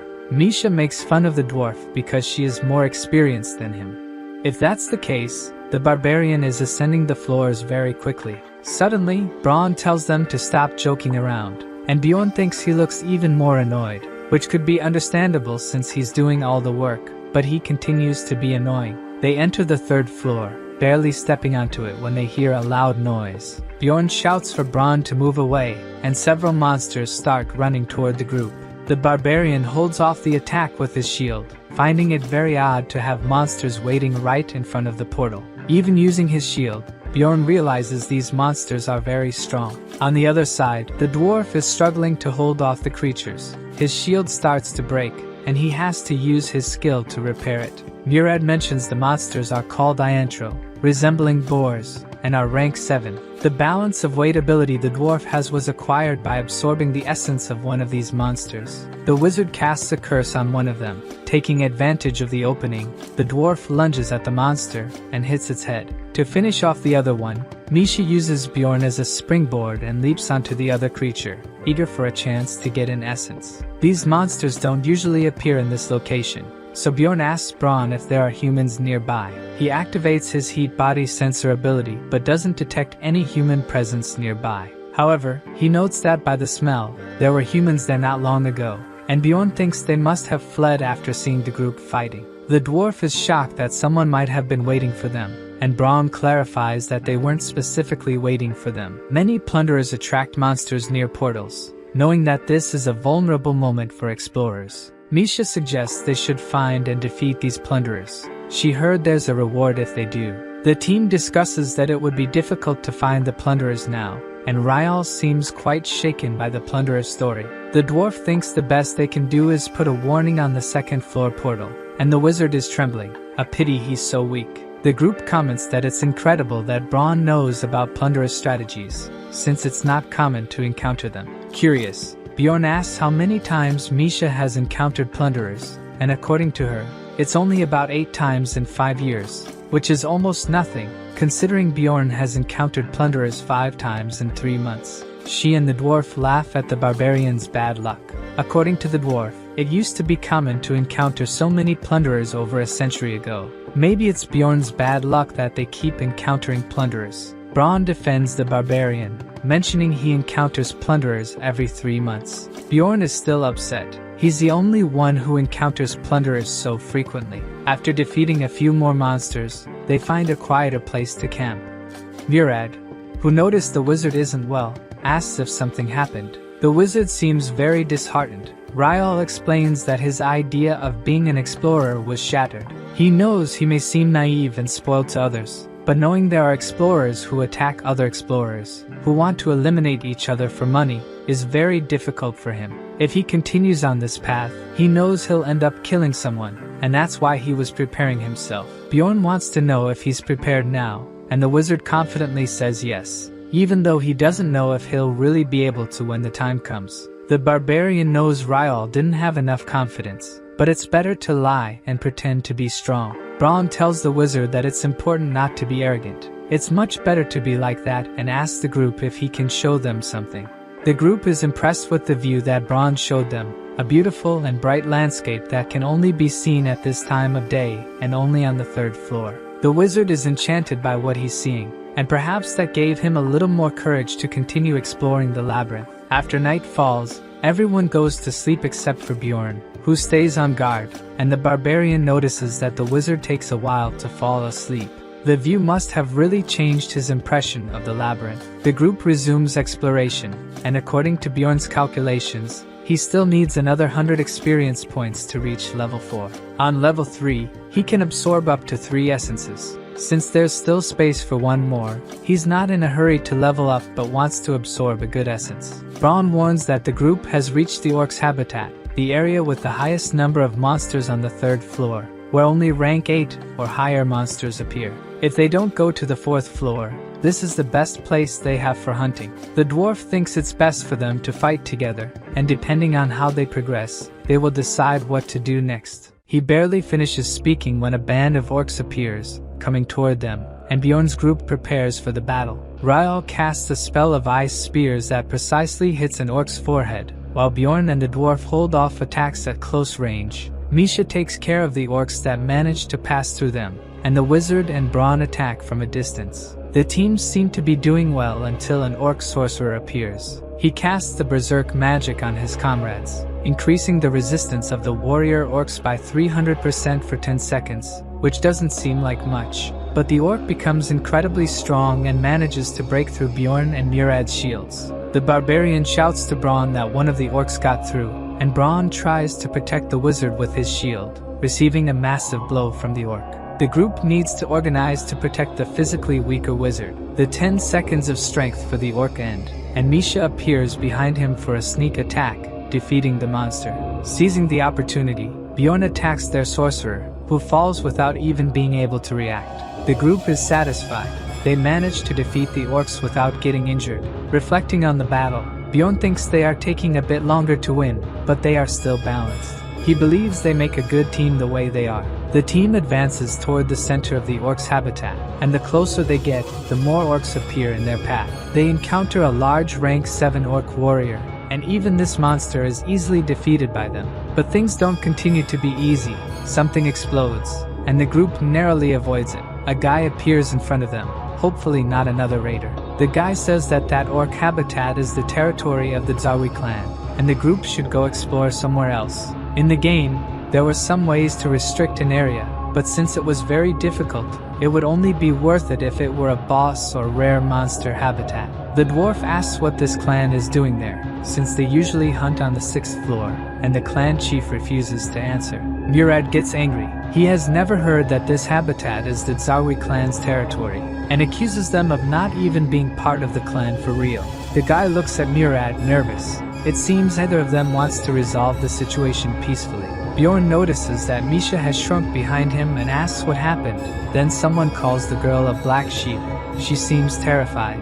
Misha calls the guy Brother Taylor, and they do look alike.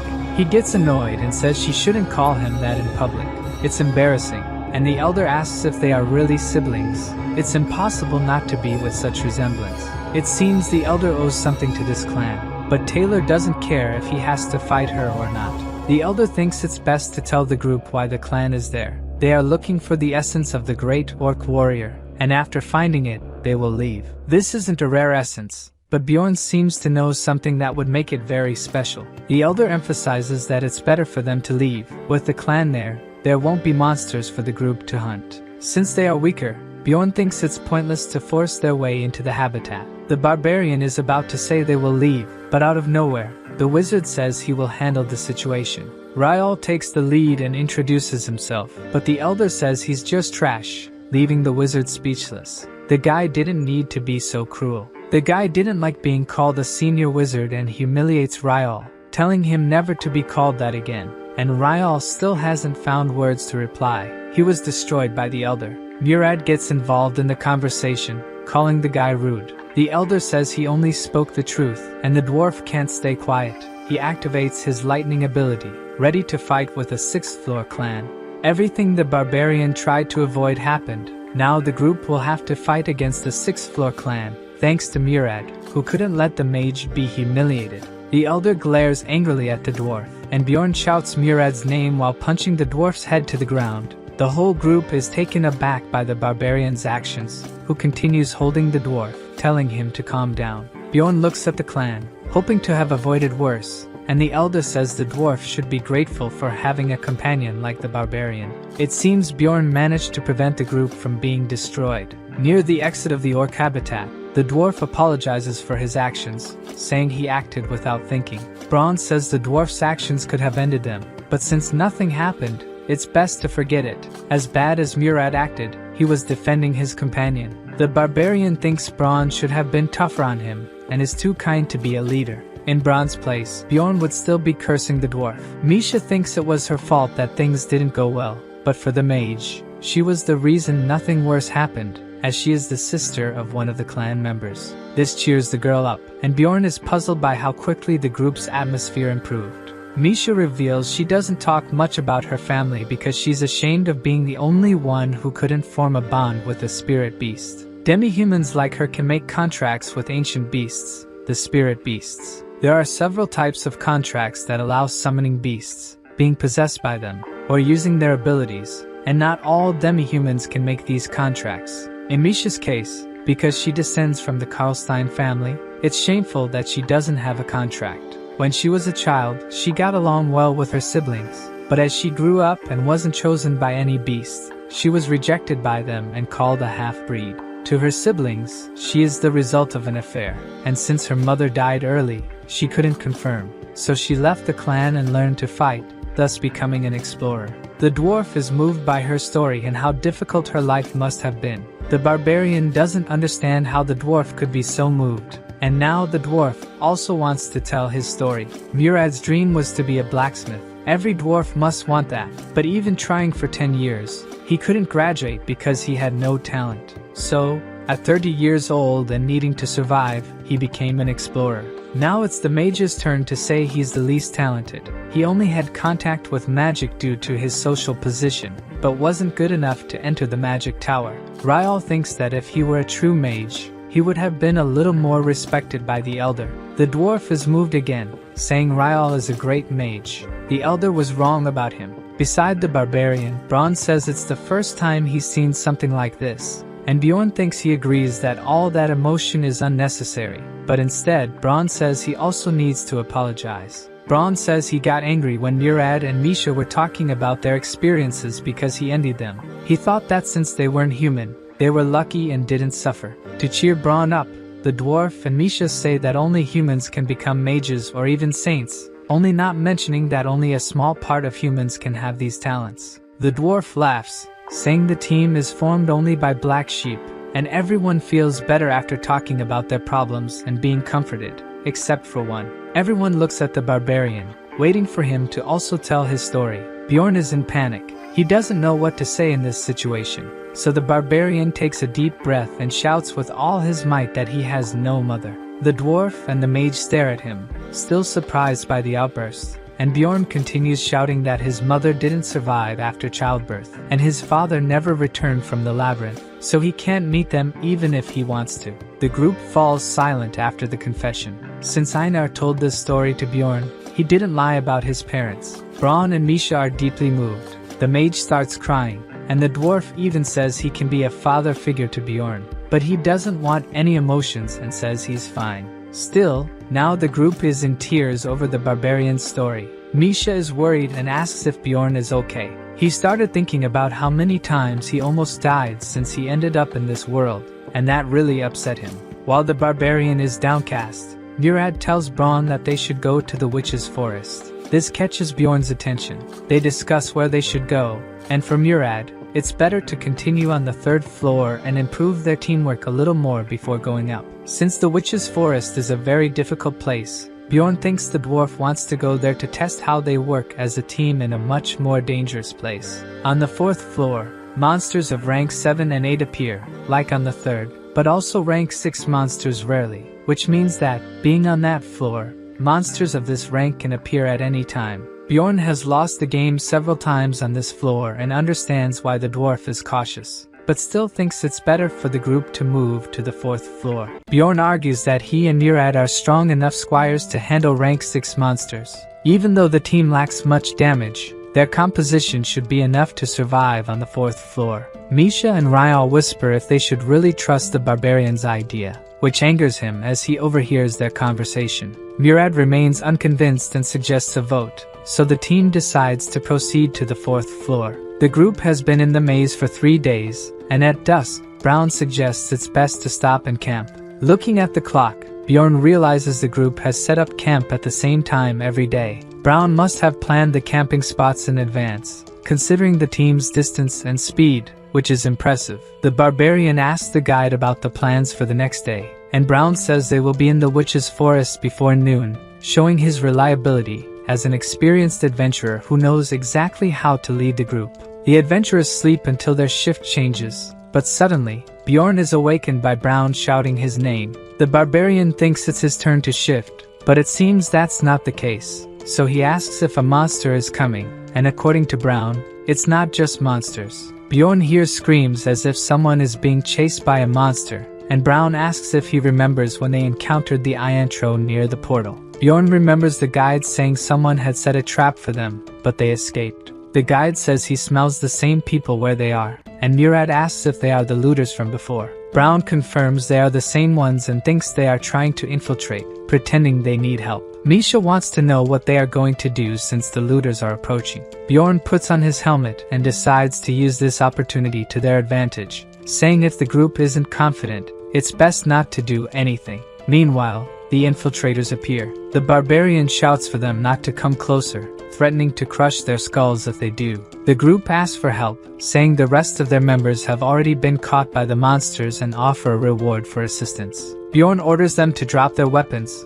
but they refuse, saying the monsters are getting closer. The barbarian observes closely and realizes the monsters are just watching the group, perhaps being cautious because they've encountered more people. He gives the group a choice. Either they drop their weapons, or it's better for them to leave. The group members seem very scared, and the guy who seems to be the leader finally accepts Bjorn's condition, and they all drop their weapons. Bjorn asks Brown to collect the weapons from the group and notices the monsters are retreating after seeing that the group has gotten help. They are indeed clever. The girl from the group thanks the barbarian for the help and introduces herself as Elisa. After surviving the attack, she is in tatters. Enchanted by Elisa, the dwarf introduces himself, saying she must have been through tough times. The other members also introduce themselves as Talon and Hans. Bjorn remembers the Hans he met before and doesn't like the coincidence. This Hans asks if the barbarian knows another Hans and says his name is very common. Elisa continues to thank and says the goddess Litlas must have protected them.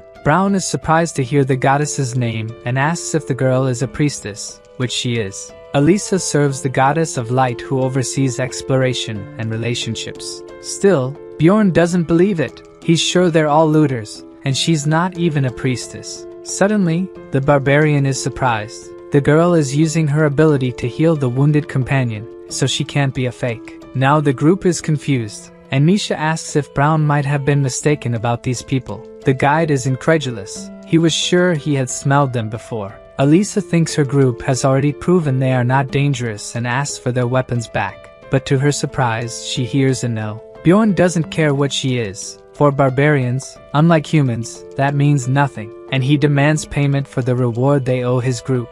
The girl pretends to forget and asks how much they want, and Bjorn asks for 2 million stones, which is impossible for Elisa's group at the moment, but she says they will pay when they get out of there. The barbarian doesn't care. He says he doesn't trust other races and tells them to pay with precious things if they don't have money. Bjorn points to the group's armor, which must be valuable. Hans doesn't question the barbarian, as his life was saved, and starts removing the armor. The barbarian collected all the valuable items they had, but he's still not satisfied. While Elisa offers to heal anyone injured, Bjorn moves toward her to attack her. By rule, he thinks the priest should be the first to be taken down and hits the girl before she can react. His action shocks the whole group. No one was expecting something like this to happen. The barbarian just says he went a bit overboard because he was afraid they were looters. Hans and Talon tremble, thinking they are the next targets, but they are not looking in Bjorn's direction, and Talon is the first to be hit. A kind of purple mist begins to tighten around his body. Behind the barbarian,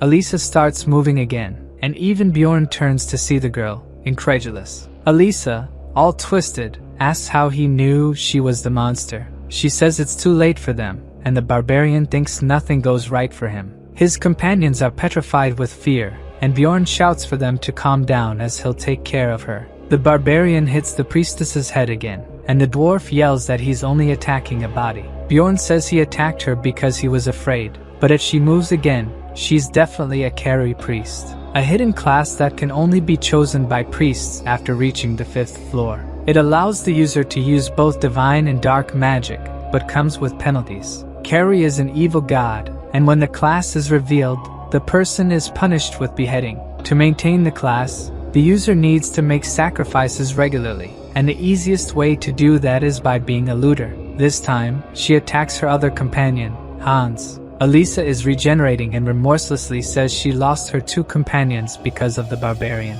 He says she must have been very ill-mannered to blame him for such a situation. It was thanks to Elisa that the 2 perished. She should have disembodied the moment Bjorn hit her. He starts screaming that he can't take it anymore and will avenge her companions, even though, in reality, he's only interested in their items. The girl uses the Death's Call ability, causing Hans and Talon to move again. The dwarf is the first to be startled, seeing the 2 standing. This ability summons the undead, but by using subordinates' bodies, they become much more powerful than monsters. Elisa orders her subordinates to destroy her enemies, but Murad and Bjorn quickly block the attack with their shields. Misha leaps over the barbarian and uses her poison ability to strike at Talon. Meanwhile, Ryal uses his ice spear ability to pierce Hans. Unfortunately, ice and poison magic don't work on the undead. Holding Talon, Bjorn asks if Brown's attack is ready, and shortly after, Brown throws a kind of Molotov cocktail at the enemy, setting it on fire as soon as it's hit by the bottle. The barbarian thinks fire is a great weapon against the undead, but Elisa shows that it's useless and uses the fire of the dead. The ability absorbs all nearby fire. This time, it seems like Bjorn's group is out of effective attack options. So, he shouts for the rest of the group to attack the priestess while he and the dwarf hold her subordinates. Since the barbarian had taken their equipment before, he'll be able to hold them longer while his group goes to attack the priestess. Misha goes straight for her, but Elisa summons a guardian shadow that emerges from the ground. She orders the shadow to destroy the group, but they continue the attack. The priestess starts laughing, unfazed by the attacks, so Misha realizes the shadow is enveloping her, seeming like a curse. She cuts the shadow, which doesn't seem to have much effect. Suddenly, Murad appears, attacking the shadow too, saying Bjorn sent him to help, meaning the barbarian was left alone to hold the two undead.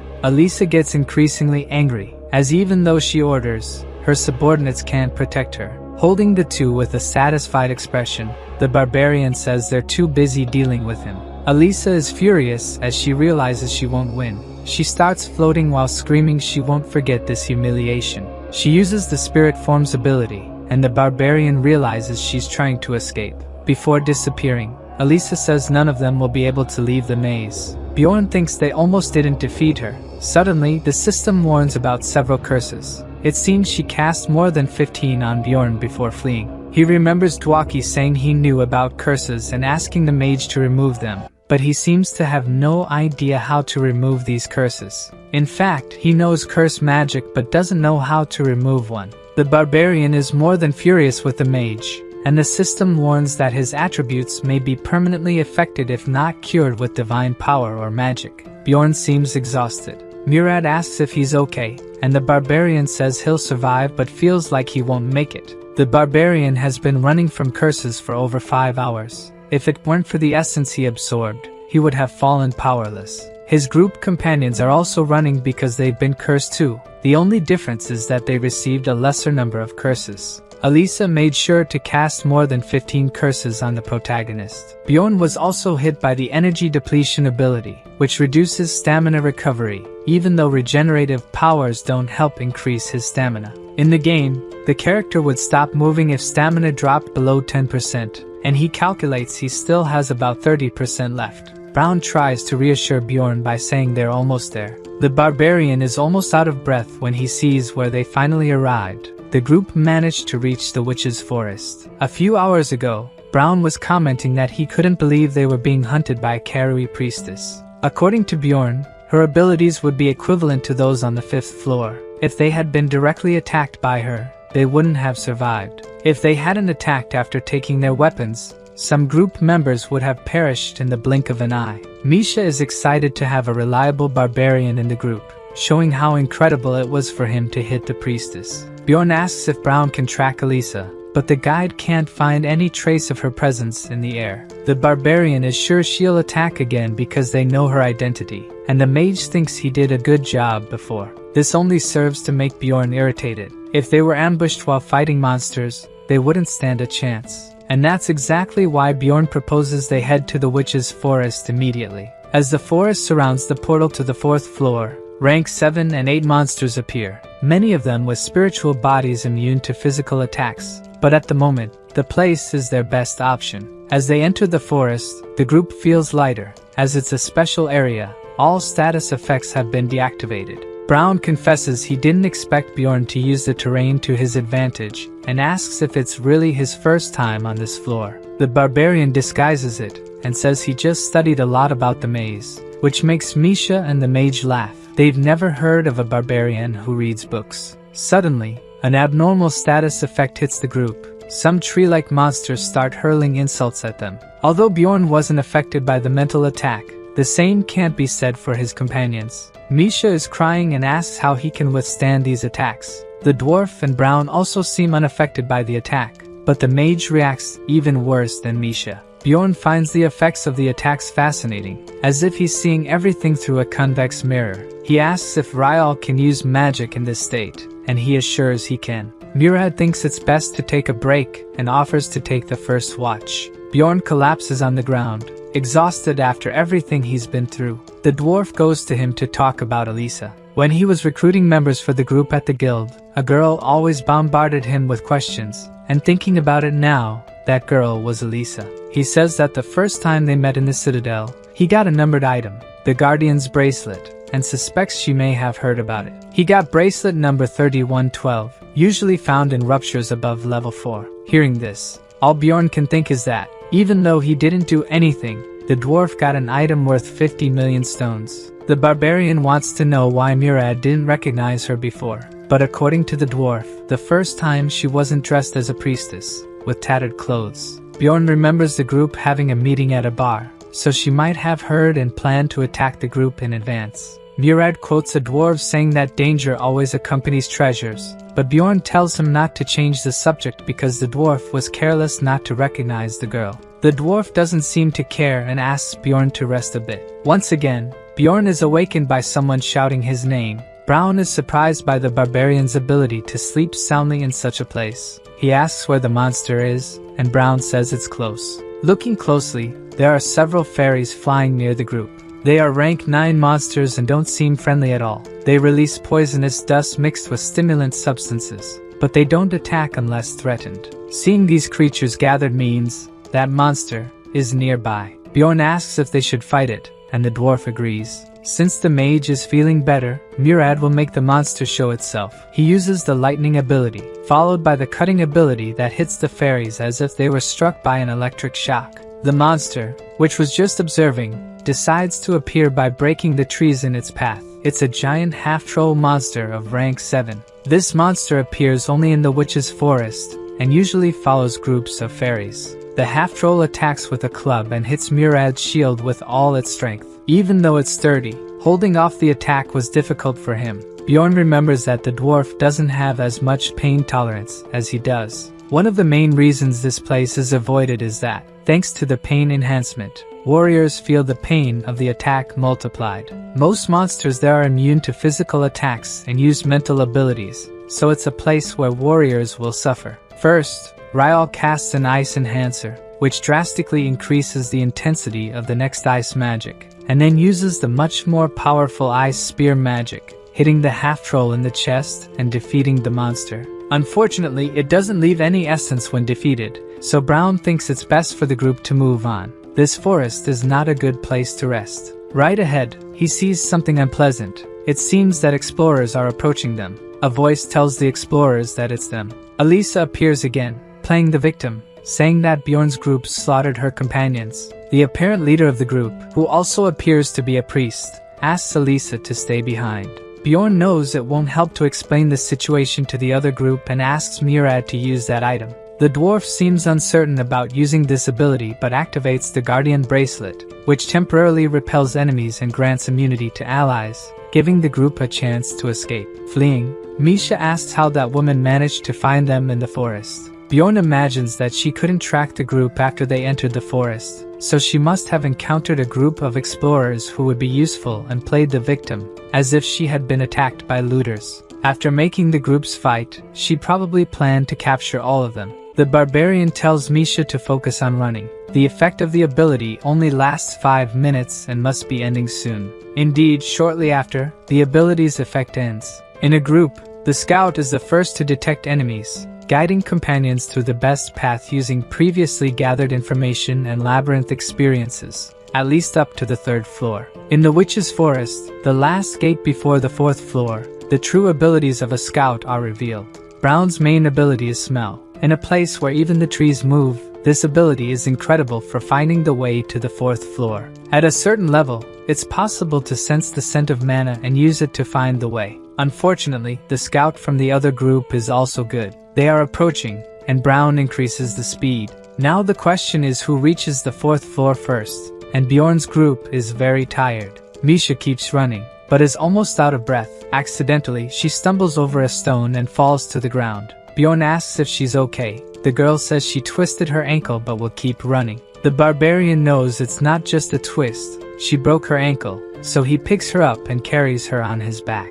Suddenly, the barbarian realizes the dwarf isn't in front of them anymore. Misha worries they may have separated from the rest of the group, saying Bjorn should have followed them, but the barbarian tells her to be quiet. Brown must have noticed they've separated from the rest of the group and will come back. Bjorn's concern is that, in this place, they won't be able to find the way out without a scout. Then, a very loud scream echoes through the trees, and to make matters worse, it seems to be the dwarf's voice. Misha panics, saying they should help their companions, but if they follow the voices, they'll end up somewhere else. For now, they need to get out of there. In this situation, more important than water or food is mental strength. That's something Misha doesn't have. She's just whimpering while being carried by the barbarian. Bjorn asks her to calm down. In this situation, it's necessary to accept reality. The girl continues to lament. This time, Bjorn loses his patience. If she wants to survive, she needs to listen to her companion. Now he has to focus on the present. First, he asks her to take and drink a potion from his backpack and walk on her own. They take a short break.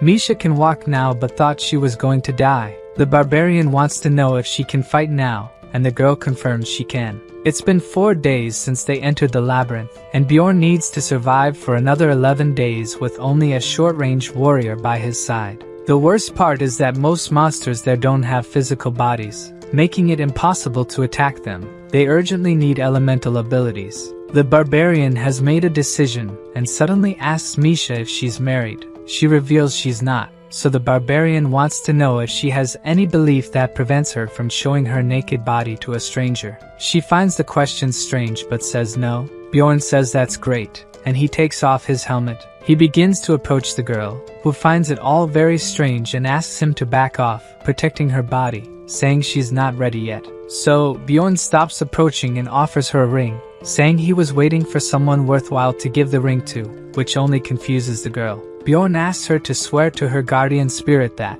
in exchange for the ring, she'll stand by his side from now on. Embarrassed, she asks if the barbarian is serious, but he continues, saying that when she accepts the ring, along with her warrior's honor, he'll stand by her side and hopes she'll do the same. With the ring on her finger, she wants to know if this is serious. It's the first time she's received such a declaration. She was happy but says she's sorry. She never thought of the barbarian that way. She tries to explain that it's not that she doesn't like him. Bjorn doesn't understand where she's going with this, so she reveals that the barbarian is not her type at all, yet he doesn't understand. Furthermore, she is very embarrassed. She shouts that Bjorn is not at all attractive to her. The barbarian says there was a misunderstanding. He just wanted her to swear to be his companion in exchange for the ring. Now, the girl is embarrassed for misunderstanding things. He could have explained it better. She tries to disguise her embarrassment, and the barbarian says she can end the agreement at any time by returning the ring or paying 15 million stones.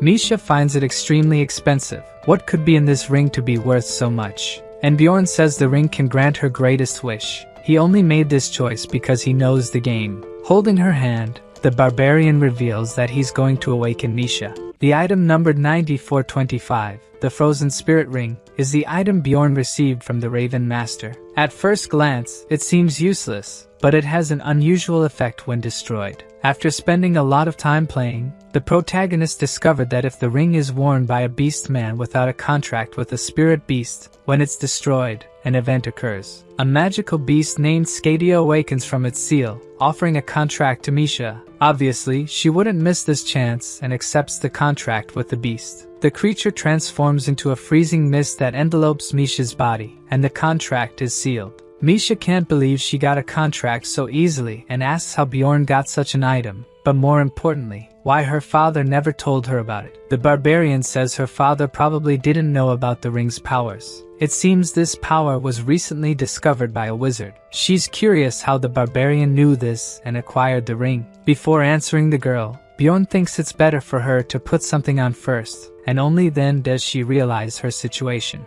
Luckily, the barbarian is a gentleman and left her and the raider's clothes in a corner for her to wear. Misha notices that Bjorn also got new boots that enhance his item level. She asks why she was undressed. The barbarian reveals he removed them because he heard during these rituals clothes are destroyed. Misha wants to know why he asked if she was married. He just thought if she had a husband, he would be offended by what happened. Misha gets annoyed because he had time to think about that instead of explaining the situation properly to her. The barbarian says he was in a hurry and asks if she has anything to say to him. She feels very embarrassed but thanks him for what he did for her. Bjorn wasn't just expecting a thank you, and she'd better not evade the question. Misha reveals she tried to commit suicide once, and it was her father who found and saved her. The barbarian thinks she should be grateful for that, but she explains that when she woke up, her father said if she wanted to die so badly, she should do it in the labyrinth. At least then it would bring less shame to the family. The revelation only makes Bjorn think this family is worse than he imagined. That's why Misha entered the labyrinth, not to die, but to escape from this horrible family she has. She thought if she could become a great explorer, even without a spirit beast, she would be forgiven by her father. Misha isn't sure if she'll be recognized after awakening, but she feels like something good happened. She thanks the barbarian again. She'll never forget what he did for her. Bjorn asks if she swears by her guardian god, and the girl smiles and takes the oath. Beastmen who make contracts with beasts usually gain abilities to summon, strengthen, or gain powers. In Misha's case, she received strengthening, with her body imbued by the magical ice beast. Finally, they can attack with attributes and will be able to fight against spirit monsters. These monsters are weaker compared to their ranks. With attribute attacks, Misha can now fight alone. Just like the barbarian seal has levels, spirit beasts also have stages. Since Misha is in stage 1, she can't yet imbue her weapon with the attribute. Fighting isn't a problem for a warrior like her, but fighting alone in this forest won't be easy. More and more spirits appear, and Misha won't be able to handle them, so the pair decides it's better to flee. The real challenge begins now. 11 hours have passed. During this time, they fought the monsters in smaller numbers and fled from larger groups. Misha complains of feeling exhausted from the battle, while Bjorn collects the crystals left by the monsters. Luckily, they didn't encounter any rank 7 monsters, and there's also no sign of Elisa. Since the ring disappeared after Misha's awakening, the passive ability of the body golem was activated. The acidic blood has already begun to damage Bjorn's equipment, and he'll lose the money he invested in it. Another downside is that they haven't found any attribute essences so far.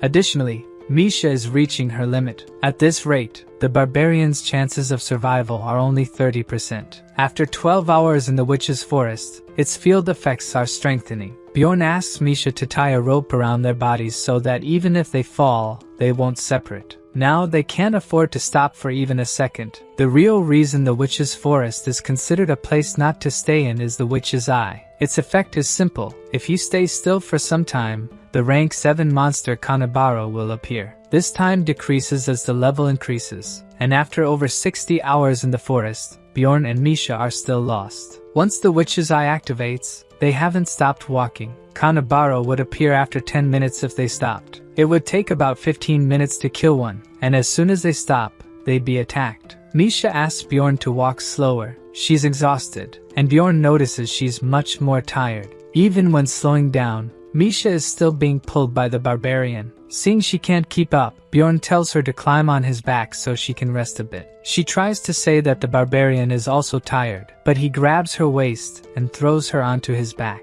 Knowing she won't resist for long, Bjorn knows she's exhausted, and she thanks the barbarian. Except in battles, Bjorn has been carrying Misha for hours. It's been over 87 hours since they entered the forest. The barbarian is also reaching his limit, and thinks they need to find that thing before it's too late. Suddenly, a voice asks why Bjorn doesn't leave Misha behind, and he is petrified as if he knows that voice. It continues, saying that way, Bjorn would solve his companion's biggest problem, and even asks if he won't seduce the girl. The voice belongs to the barbarian's ex-girlfriend and doesn't seem like an illusion. She asks if Bjorn is afraid of being abandoned again, and tries to approach the barbarian. Bjorn realizes that since it's based on his memories, she acts exactly as in real life. Meanwhile, she keeps speaking sweetly that Bjorn is a know-it-all who doesn't talk about himself. Bjorn says she acted the same way, and the girl gets annoyed but continues her advances on the barbarian. Bjorn seems hypnotized by her words, feeling like an idiot for being led by an illusion. The illusion asks Bjorn to stay with her and leave Misha behind. His ex's illusion hugs him, saying the other girls don't understand him. He is completely caught up in the illusion until a voice shouts for him to wake up. Misha threw the illusion away with her strike. Now the barbarian realizes he was ensnared by the illusion. Misha keeps striking the illusion and asks if the barbarian is okay, but he doesn't seem to have recovered yet. Misha is proud to have rid them of the dryad that was attacking her companion. Bjorn is shocked when he realizes what kind of monster had attacked him. Dryads are rank 8 monsters that use their captivation ability and rarely appear in the witch's forest. That's why the illusion was so realistic. It wasn't a field effect but an ability. The barbarian thanks Misha for saving him, and she feels proud. Suddenly, her expression changes. A group of explorers has just appeared. The explorers think the duo must have gotten lost. It's been 8 days since Bjorn reached the 3rd floor, and most groups should have moved on by now. The explorers ask if they lost their group, and the barbarian confirms, thinking these people aren't trustworthy. Misha gets excited thinking they're saved, but the barbarian remains cautious. A woman from the group says not to be afraid. They have children their age in the city. Bjorn finds this even more dangerous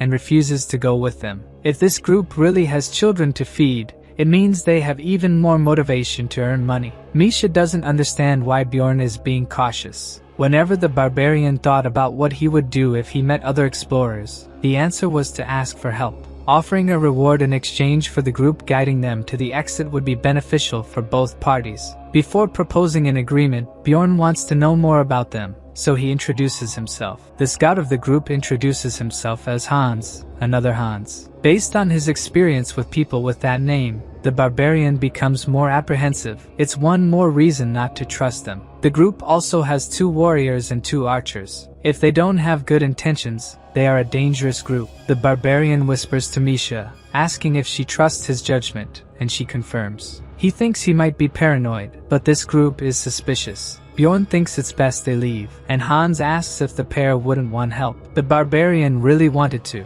but his instincts are warning that they're dangerous. Bjorn says that he and Misha can manage on their own, and they depart. Suddenly, an arrow is shot, but Bjorn blocks it with his shield. Just as expected, they weren't ordinary explorers. The other archer questions why his companion did that. She wants Bjorn's valuable Latinium-made equipment. The archer doesn't understand the situation, and Hans tells him to leave if he can't comply. Hans also wants the expandable backpack. The other warrior also wants money and decides to attack the duo. Seeing all this, Misha asks if they're not going to run. They're at a disadvantage, and the other team has a tracker who can easily find them. Bjorn whispers to Misha that they need to buy time. He says he'll give the backpack and shield to the explorers if they spare them. But someone shouts to grab them, and Misha panics, saying that she is the Therianthrope's princess, and they will be rewarded if she lives. The group leader is confused, but Veit is determined to finish them off so they won't suffer consequences. The group even thinks it's better for Misha to be a princess since she would have valuable items. Bjorn won't be able to buy more time,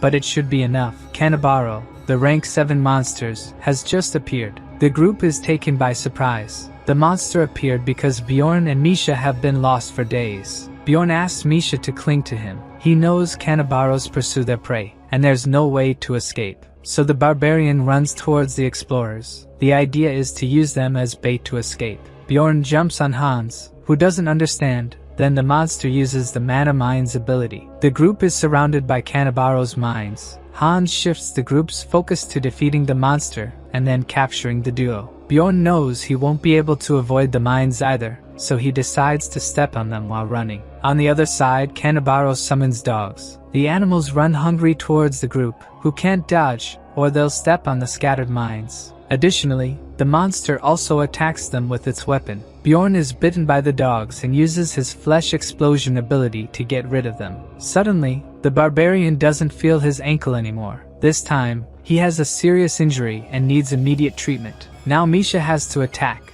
and Bjorn throws her towards the monster. The girl attacks Kanabaro with her dagger and manages to destroy the monster in a single strike. Looking at the explorers who are attacking, now they're on the ground begging for her help, but Misha knows they don't deserve it. Who needs help is Bjorn, who has a leg injury, but thanks to his immortal ability, he's healed instantly. Misha is surprised by her companion's quick recovery, not knowing that even with a weak potion, Bjorn's regenerative abilities are incredible. Curiously, she asks what Bjorn is since he didn't seem to feel pain, but he says it's the mental power of barbarians. After the fight, it's better they leave before more Canabaros appear. Misha asks how he knew the explorers were dangerous. Bjorn says one of them was named Hans, and he doesn't like that name. This only confuses Misha more about him. She never imagined that a kind lady like Veit could transform like that. According to Bjorn, if they didn't seem weak, have expensive gear, and weren't in the labyrinth, she could have just been a kind lady, even though she was the first to attack. Misha doesn't understand, and Bjorn asks why she entered the labyrinth. It was for money, just like that lady. Veit shouldn't need money just for herself, and that's why she might have acted that way. In this exploration, Misha is learning many things she didn't know. After 109 hours lost in the forest, Misha excitedly says she found something. Finally,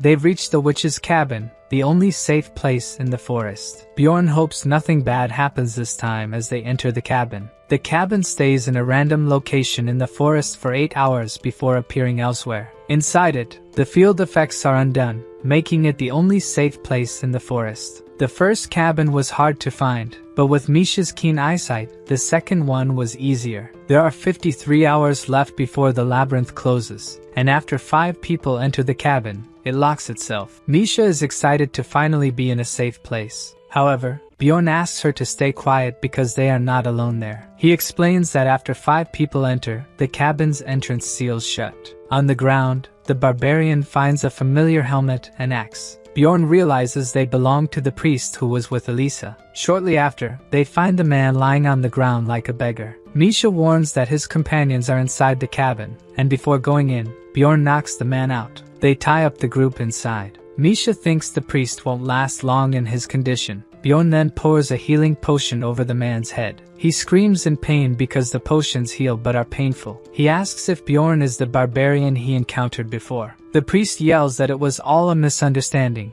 They were being manipulated by Elisa. They stumbled upon Bjorn's group after they separated. They injured Brown in the shoulder to leave them without a guide and unable to escape the forest. But suddenly, a light appeared and threw them backward. When they woke up, they were without their guide, thanks to Ryal's spears. From their story, the scream Bjorn heard earlier was from Brown when he was injured. Without their guide, the priest's group wandered aimlessly through the forest. On the second day, problems started. Elisa began draining Hans's life force. Only then did they realize she was an evil Karui priestess. The priest swears they attacked Bjorn's group because they were deceived by Elisa. He asks for forgiveness, saying they will compensate for the damages and begs Bjorn to show mercy. Misha lets Bjorn decide what will happen to them. Bjorn recalls everything he's had to do since entering the labyrinth. Despite being attacked by these guys, no one was seriously injured. In his mind, there's a debate about whether to let them go or not. His barbaric side thinks they will cause trouble again, so it's better to get rid of them.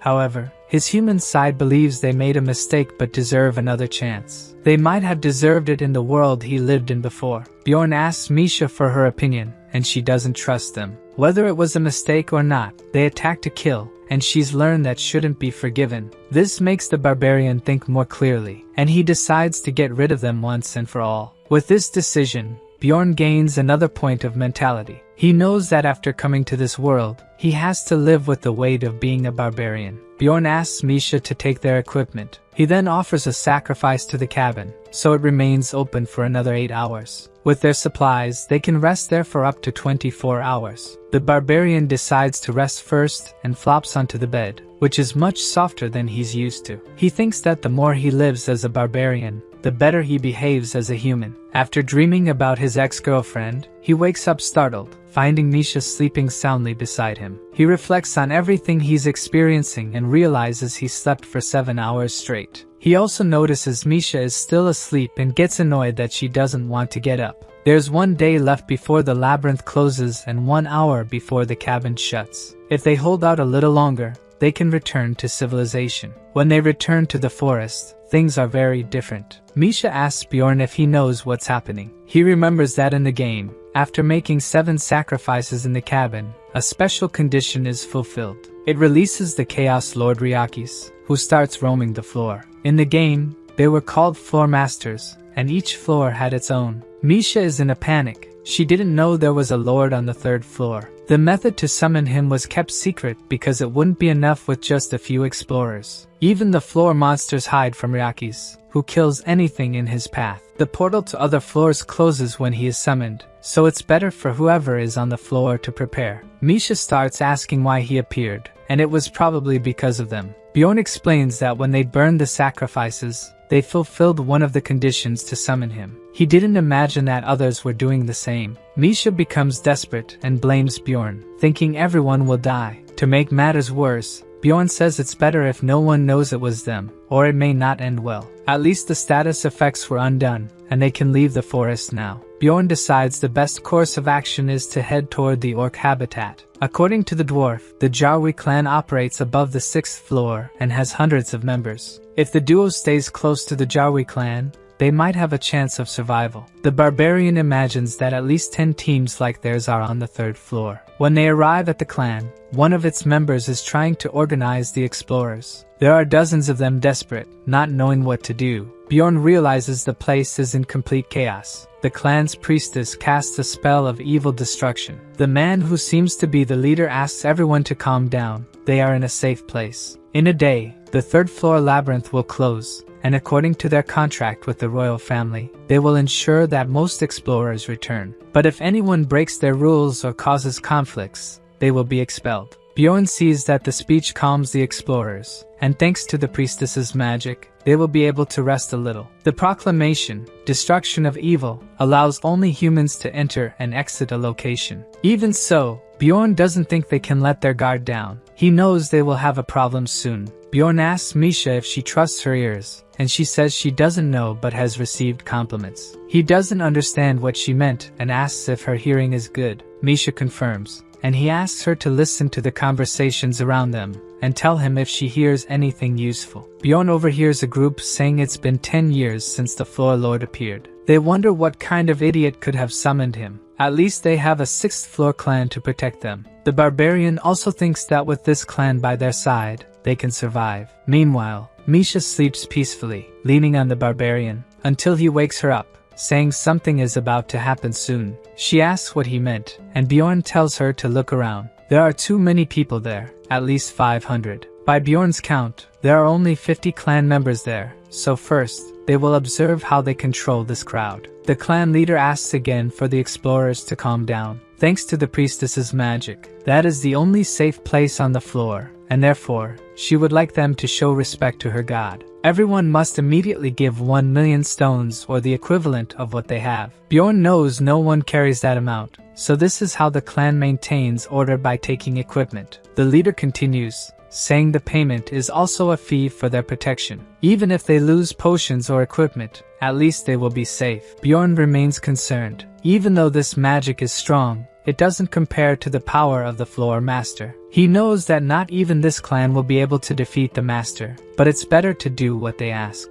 At least they won't have to give up their equipment, since they collect various items. Bjorn notices a group indignant about having to pay so much for just 1 day of protection. Several people leave the protected area because they refuse to pay for protection. Misha returns after paying the fee for both of them. Bjorn calculates that the clan must have earned at least 300 million stones by charging for protection. The barbarian is convinced that if the Lord comes there, it will be their end. Both those who stayed and those who left are trying to be positive that they won't encounter the Lord. Still, Bjorn prefers to prepare for the worst. With 5 hours left before the labyrinth closes, they are found by the floor lord. His passive, Desperation Rain, causes area damage. Where the drops fall, field effects disappear. The floor lord, Ryakis, finally appears, and people panic, shouting for the clan to protect them. Even the clan leader knows the damage to the expedition will be heavy. He orders the clan to use everything they have to face him. The leader uses a numbered item, the Sun Lord's flag, to confront the monster. Bjorn realizes that in just a few minutes, the clan used items that cost millions of stones to face Ryakis. The leader says they have enough items, so they can use them without moderation. In other words, they will try to defeat Ryakis. The barbarian wasn't the only one who prepared for the worst, and knowing this, he is satisfied. All these people risked themselves to get where they are. It wasn't just luck. The leader orders them to take positions, they are going to stop the Chaos Lord. The close-range damage dealers and tanks of the clan focused on blocking light attacks. The warriors head straight into battle as soon as they are healed, even when they are in tatters. The leader keeps urging the clan not to get distracted and to focus on the battle. The explorers comment that the clan has already suffered 4 casualties in a few minutes and think the situation isn't good. But they are managing to hold back Ryaku's advance. The clan is doing its best for that. The Chaos Lord releases his inherent powers, and the leader orders to stop the attacks. Ryakis cannot feel threatened. They need to destroy the orb first. The clan is aware of the Dark Sphere and is controlling the attacks to prevent the Lord's second phase. If they keep this up, Bjorn thinks they can survive until the maze closes. There is only 1 hour left for the maze to close. The clan has lost about 20% of its forces, which doesn't seem like a big problem. The problem is the explorers. They are getting desperate. Every time Ryakis appears, the explorers who pay for protection die. For Bjorn, this is their fault for watching the battle distractedly. Misha asks if they shouldn't do something since the situation doesn't seem good, and the barbarian is pondering about it. The explorers around conclude that they should fight too, so their gaze turns to the equipment taken by the clan. Observing the situation, Bjorn thinks it's better for him and Misha to get out of there. The clan guards who are taking care of the equipment ask the explorers to step back, but they don't care and attack the guards. Meanwhile, Bjorn and Misha run. He knows this would happen since normal explorers don't know how to defeat Ryakis. Right in front of them are several chaos spirits. With no time to fight the monsters, they just change direction. The duo needs to get as far away from that place as possible. Bjorn thinks that if they reach that point, they will be far from the forest's center. But suddenly, the barbarian stops. The Chaos Lord has managed to absorb his inherent power. Now he will activate his ultimate power, the Rift of Evil, which reaches an area of 5 kilometers. This time, even the barbarian seems desperate. Misha also has no idea what will happen to them now. The Rift of Evil is activated when Ryakis absorbs all 10 orbs within a 45-minute time limit. If they can't escape the area of effect in that time, the explorer will die, no matter how powerful they are. The ability causes anyone within the 5 kilometers radius to be pulled toward the floor's center. Immediately, Bjorn, Misha, and other explorers return to the floor's center. According to Bjorn's count, there are about 200 explorers left, and only 20 of them are from the Jarwi clan. Before, they were 50. A clan member shouts for the explorers to shut up.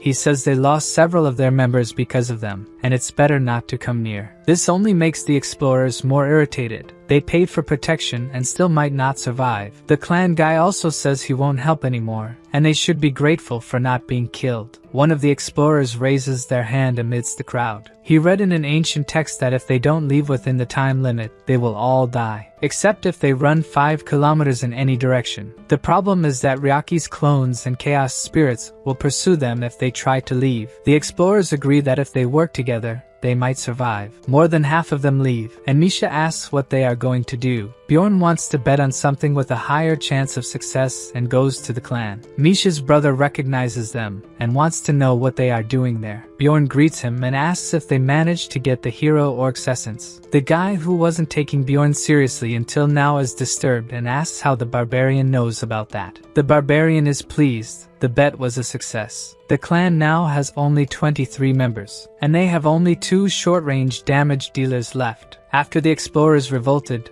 they lost many warriors. Because of that, they had to let Ryakis absorb the orbs to buy time. The clan's mage is impatient and urges the vice captain to do something before time runs out. The vice captain is in a tough spot. They won't be able to clear paths with only 2 damage dealers. The 2 are a swordsman and a lancer, so there's no one for defense. They just needed one more person, someone who could stay on defense. To add more pressure, other clan members keep asking him to come up with a solution soon. Suddenly, a voice shouts that they will clear the way, and the vice captain looks for who can solve his problems. Someone explains that Bjorn is a teammate of the ear guy's sister, and that he doesn't need to worry about him. But the vice captain still wants to know who Bjorn is. The barbarian is asking for the hero Orc's essence in exchange for clearing the way for the clan. Hearing this, the vice captain activates the survival instinct ability. It highlights the target, increasing its survival probability, and it's the first time it emits such a strong light, as he has been saved by this ability several times before. The vice captain decides that Bjorn is the key to getting them out of this situation, and he asks for the barbarian's name. Bjorn introduces himself, thinking that his second bet was also a success. The vice captain introduces himself to Bjorn and asks how he knew they were after the hero orc. Bjorn simply presumed they were there because of the essence.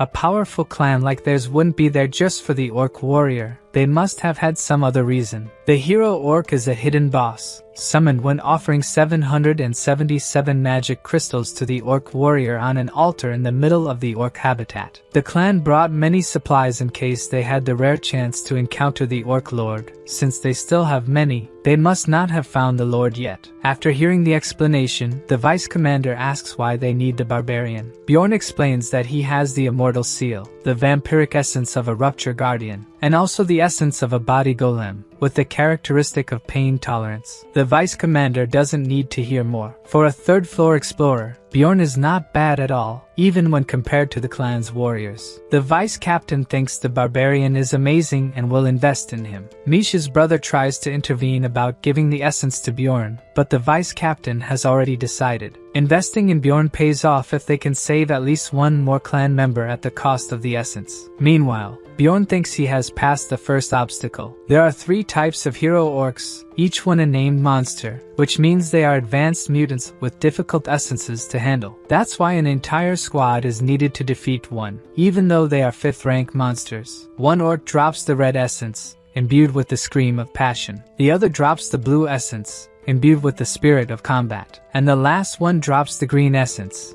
on which Bjorn's shout ability is based. And it's precisely this orc essence that the clan obtained. By absorbing it, strength, agility, combat spirit, endurance, and hardening attributes increase. Bjorn can feel the new power flowing within him and wants to use it now. The vice captain tells Bjorn to remove his equipment first and offers several scrolls and potions. Bjorn hands his backpack to Misha and asks her to keep an eye on the clan. Then, the barbarian uses several defense, support, and regeneration scrolls. After that, he drinks 3 potions at once. The clan's mages also use various protective abilities on the barbarian. Finally, the vice captain tells Karlstein that Bjorn's ability will be more useful with his. When Bjorn uses the blood owner ability on himself, he absorbs the corrupt ability. When activated, it reduces the maximum attributes of the essence by 1, but active abilities increase by 1.5 times. Finally, the time has come for the barbarian to use the ability he gained. He struggles to imagine the ability, gigantification. Bjorn's body grows,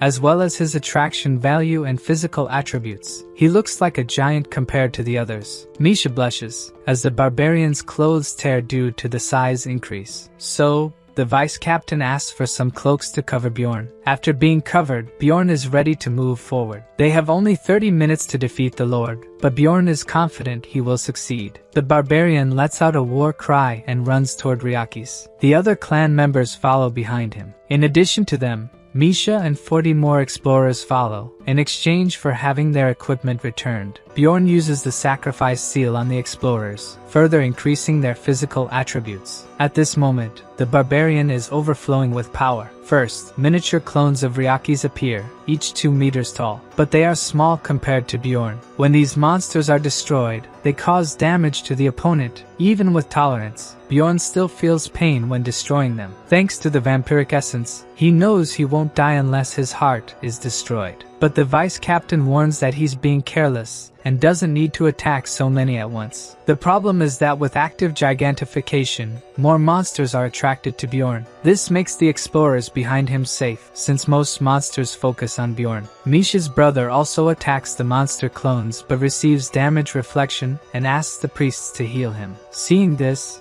the barbarian tells him to stop injuring himself unnecessarily and retreat. Bjorn needs to be the only one at the forefront. When his life is below 50%, all resistance and tolerance attributes increase. The orc's passive ability, the hero's path, increases all defense powers when life is below 50%.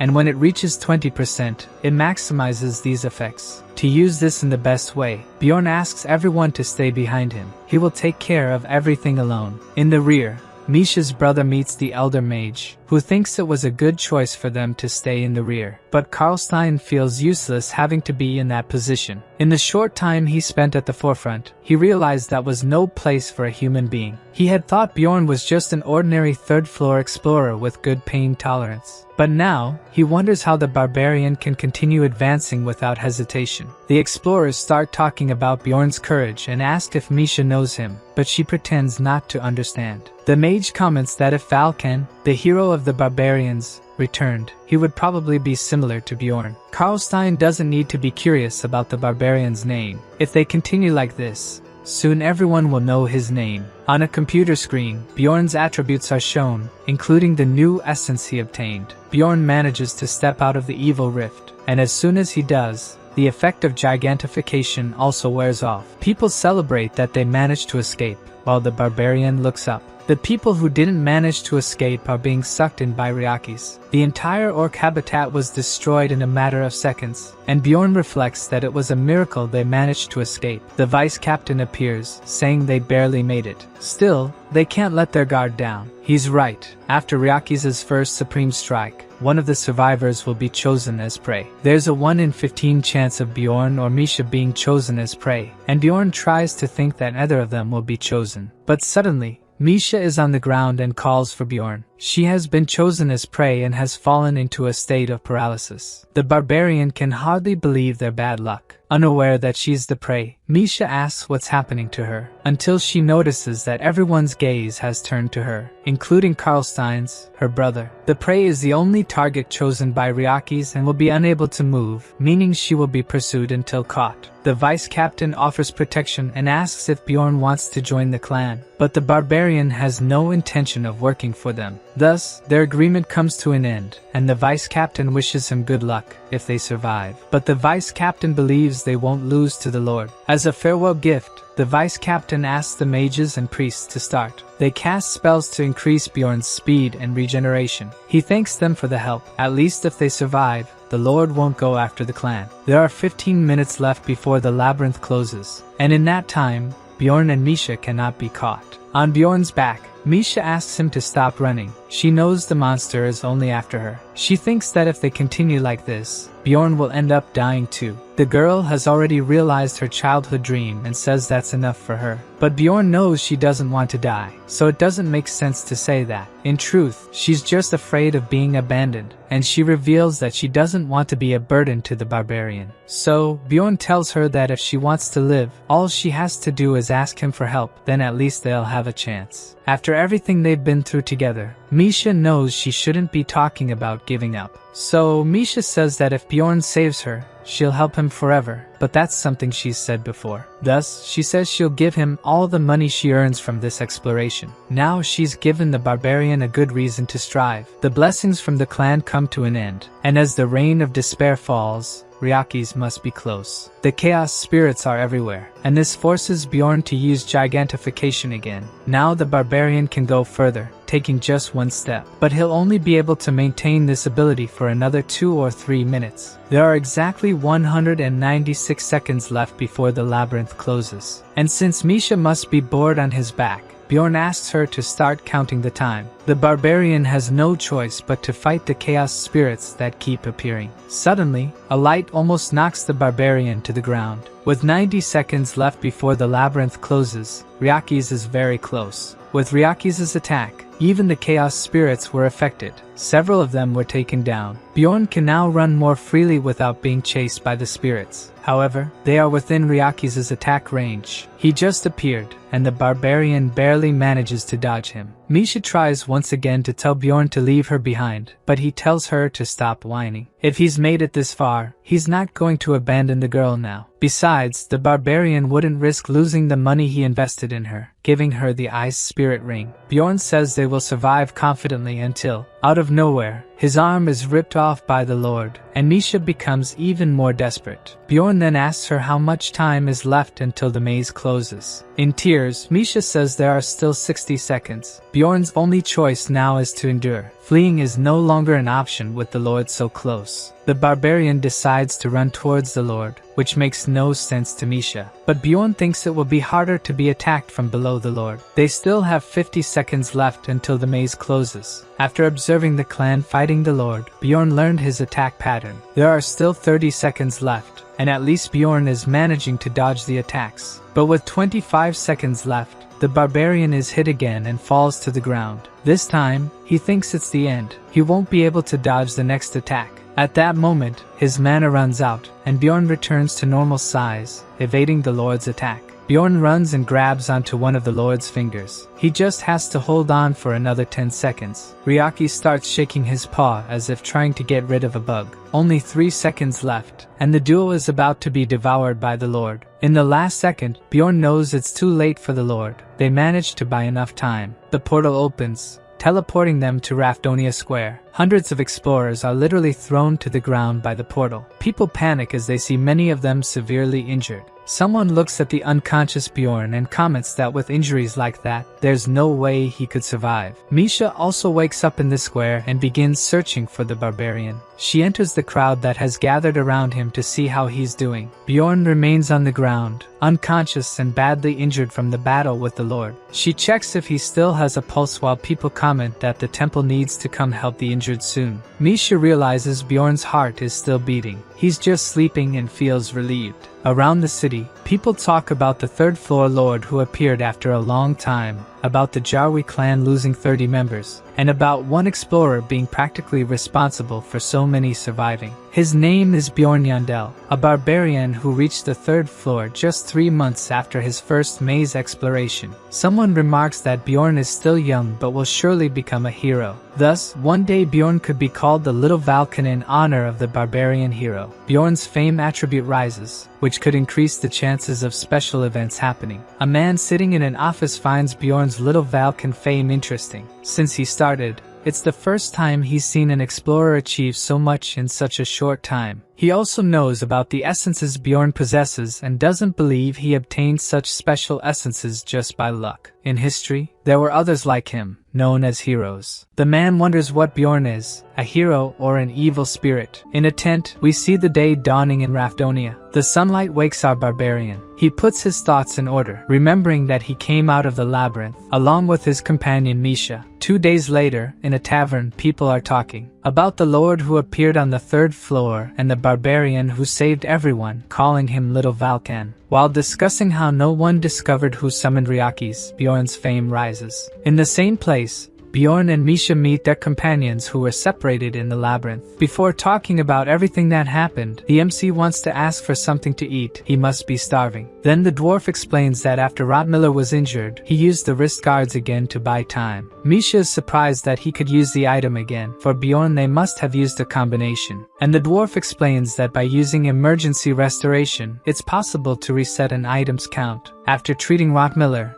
they tried to find the duo, but they were too far to be detected. Then they say they found Elisa, surprising Misha once again, but ended up fleeing from her. As Rotmiller recounts that they reached the 4th floor, Bjorn thinks they used the entrance restriction to their advantage. If they enter a portal just before it changes color, the people who come after will have their entry blocked. After clearing the 100 floors of the tower, it does not regenerate, becoming a safe place. Bjorn gets angry with them for complaining about doing nothing for 10 days while he almost died fighting a floor boss. To irritate the MC further, the dwarf says they found the essence of a mimic, a rank 7 monster. A rare type of monster with valuable essence that grants the treasure room ability, allowing one to open their own pocket plane. The best part is that when the treasure room is opened for the first time, items of all kinds are randomly distributed. Bjorn can hardly believe they got 2 million mana stones, high-level potions, and 2 numbered items. Not understanding the barbarian's anger, Haikarad asks him to calm down. Twisting cutlery to calm himself, the barbarian celebrates his companion's achievements. Noticing that Misha and Bjorn are closer,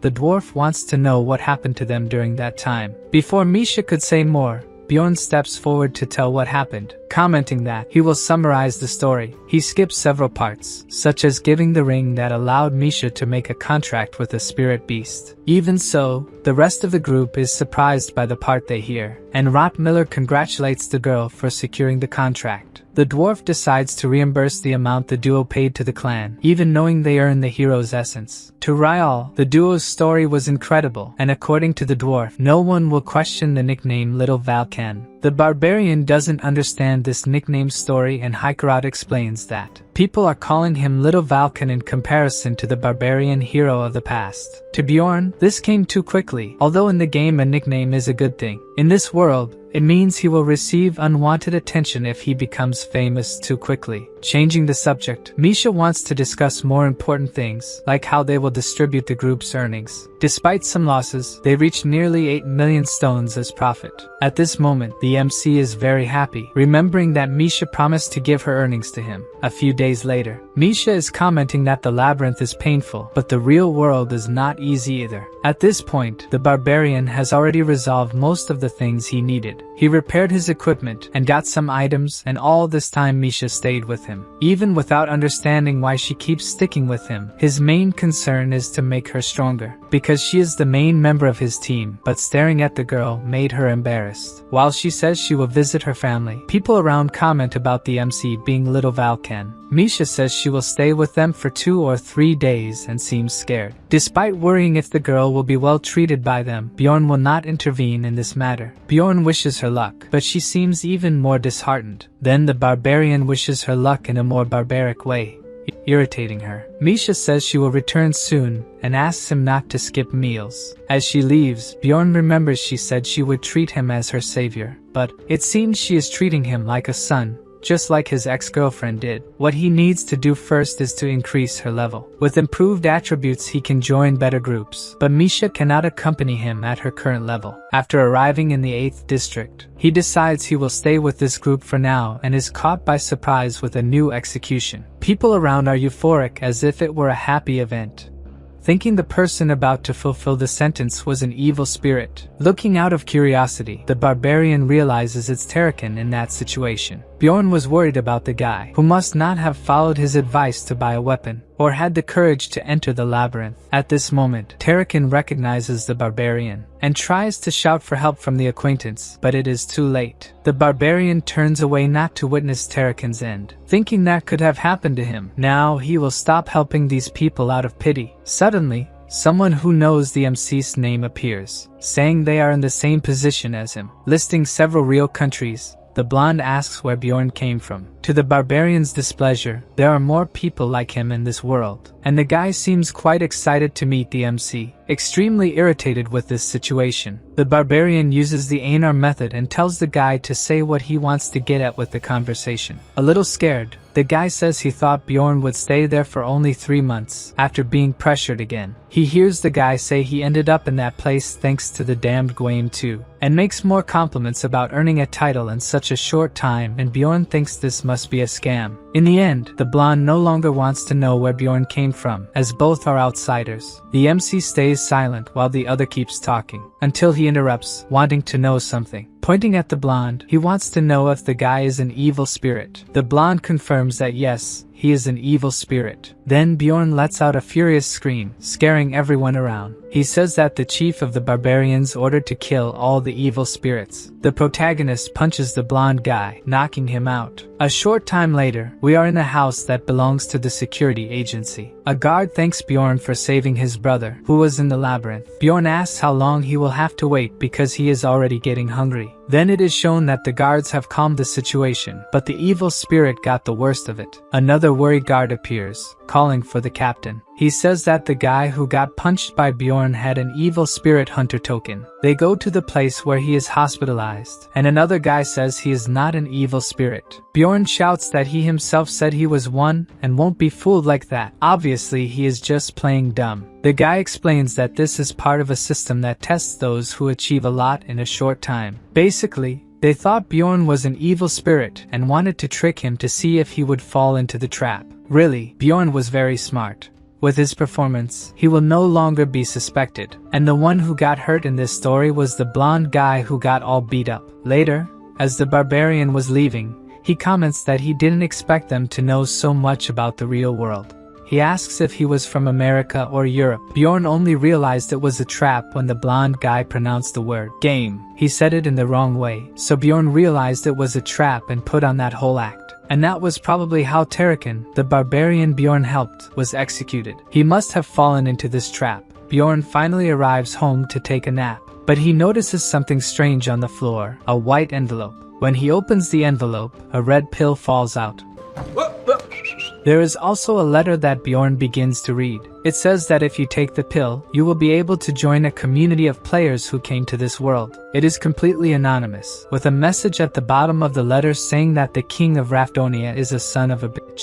Now we see the guy from the security agency talking to someone from the royalty. The guy says he only ordered them to follow Bjorn and not try to figure out if he was an evil spirit. The guy apologizes because he thought it would be easy since Bjorn had only been there for 3 months. He plays a recording of that moment when Bjorn was being tested. The guy watches all the details very carefully. Then he says that an evil spirit would run, but Bjorn attacked the blonde guy. He concludes that Bjorn is not an evil spirit. For a barbarian to achieve a title in 3 months without being an evil spirit, he must really be a hero. And this is good because this city will always need more heroes. The next morning, Bjorn is in front of the magic tower. He took the letter for the mage to analyze. She says he must have caught the attention because everyone who becomes a bit famous receives it. It's normal. She says that if he had brought it right away, she might have been able to decipher what the evil spirits wrote in the letter. He plays dumb, saying he didn't know it was a letter. She also asks if there was a pill with it, and if he knew what it was, but he says no. The mage says the pill was created by a very, very powerful wizard who specializes in dimensional magic.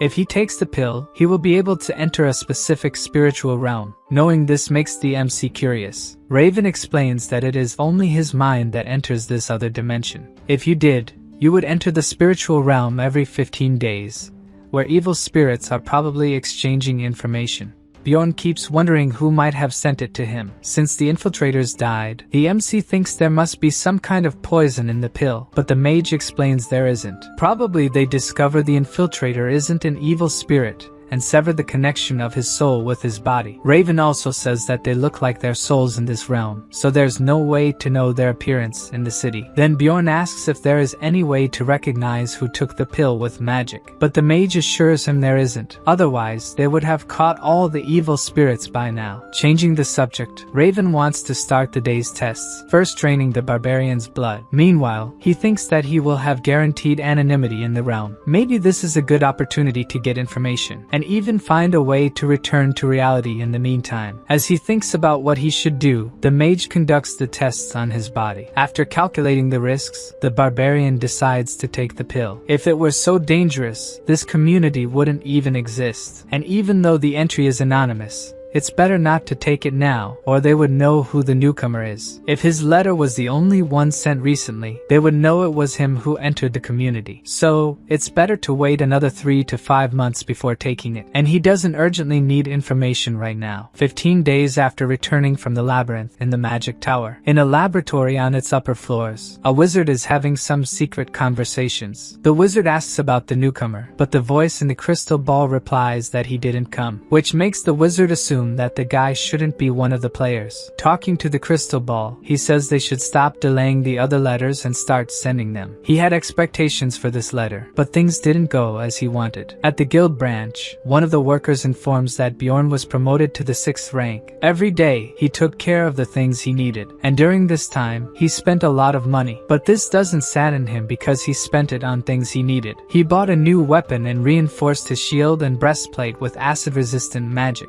and something very necessary, pants imbued with magic that won't wear out when Bjorn takes his giant form. Bjorn also asks about Misha's new equipment. The girl still hasn't gotten used to using it normally in a training field. Misha is getting the hang of using her twin blades. Bjorn finds it amazing that she can imbue attacks with the element of her spirit beast, but she needs to improve her movement. During this time, the barbarian also increased the level of his immortal seal. He didn't expect 10 minutes of pain to feel like 12 hours. With the seal at level 2, some other attributes also increase. For being conscious during the seal's update, the shaman offers to read Bjorn's fortune. The barbarian chooses one of the sticks from the pot, and the shaman starts staring at the stick, as if seeing something in it. Suddenly, he asks when Bjorn's birthday is, and he wonders if barbarians remember that sort of thing. Fortunately, the shaman was joking, saying there's no way a warrior would remember that kind of thing. Then the shaman reveals that things people usually experience only once in a lifetime. He will go through these things countless times, for that is the fate of heroes. In his room, the barbarian refuses to believe in that sort of thing. He will just do what is necessary. That way,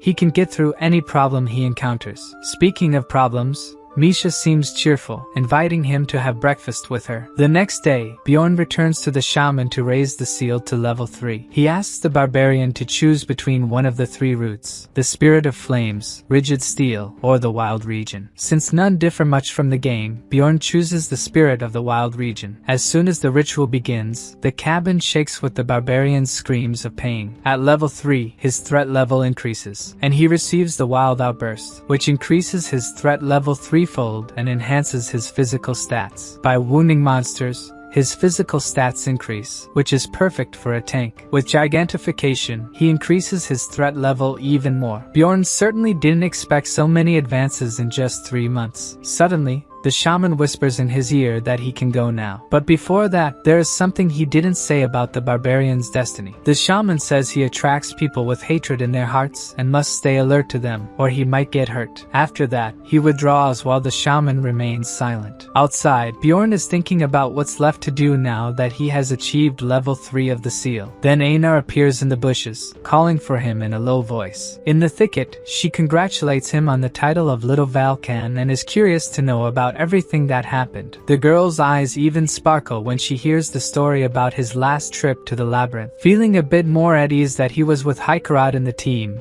and not just strangers. Bjorn is worried that she has lost a lot of weight, but she tells him she's condensing her muscles, which, to the barbarian's shock, even she doesn't quite understand what it is. Suddenly, a voice shouting calls for her, and the girl says she has to leave. The barbarian is worried, but according to her, she just needs to train twice as hard. Before leaving, she calls for Bjorn once more, saying she's happy that he's doing well. He's no longer desperate to survive. Somehow, this time he seems a bit more relaxed. Alone, he wonders if he really is more relaxed. After that, in the library, the librarian comments that he has become famous. It's the first time she speaks to him first, and this kind of conversation seems unnecessary. So he leaves. There's no more reason to approach her now that he's at rank 6 and has a title. He even has a mage on his team now. Since she works in this place, she must be practically at the same level as Dwaki. Being someone who prioritizes survival, he doesn't have the capacity to take care of others. That's why he doubted everyone he crossed paths with and analyzed their actions. He assessed the value and benefits someone could bring him. He killed those who threatened him, wondered if he could use someone or be betrayed, acting only for his own benefit. Then he remembers Misha, saying he should leave her behind or die with her. Thinking about it, what Einar said to him before makes sense. Now he wants to do things that are not necessary for his survival. So he returns to the library, determined to live as a barbarian. He asks what the girl had to say to him, and she doesn't understand how he knew she had something to say. Then he tells her that from her eyes,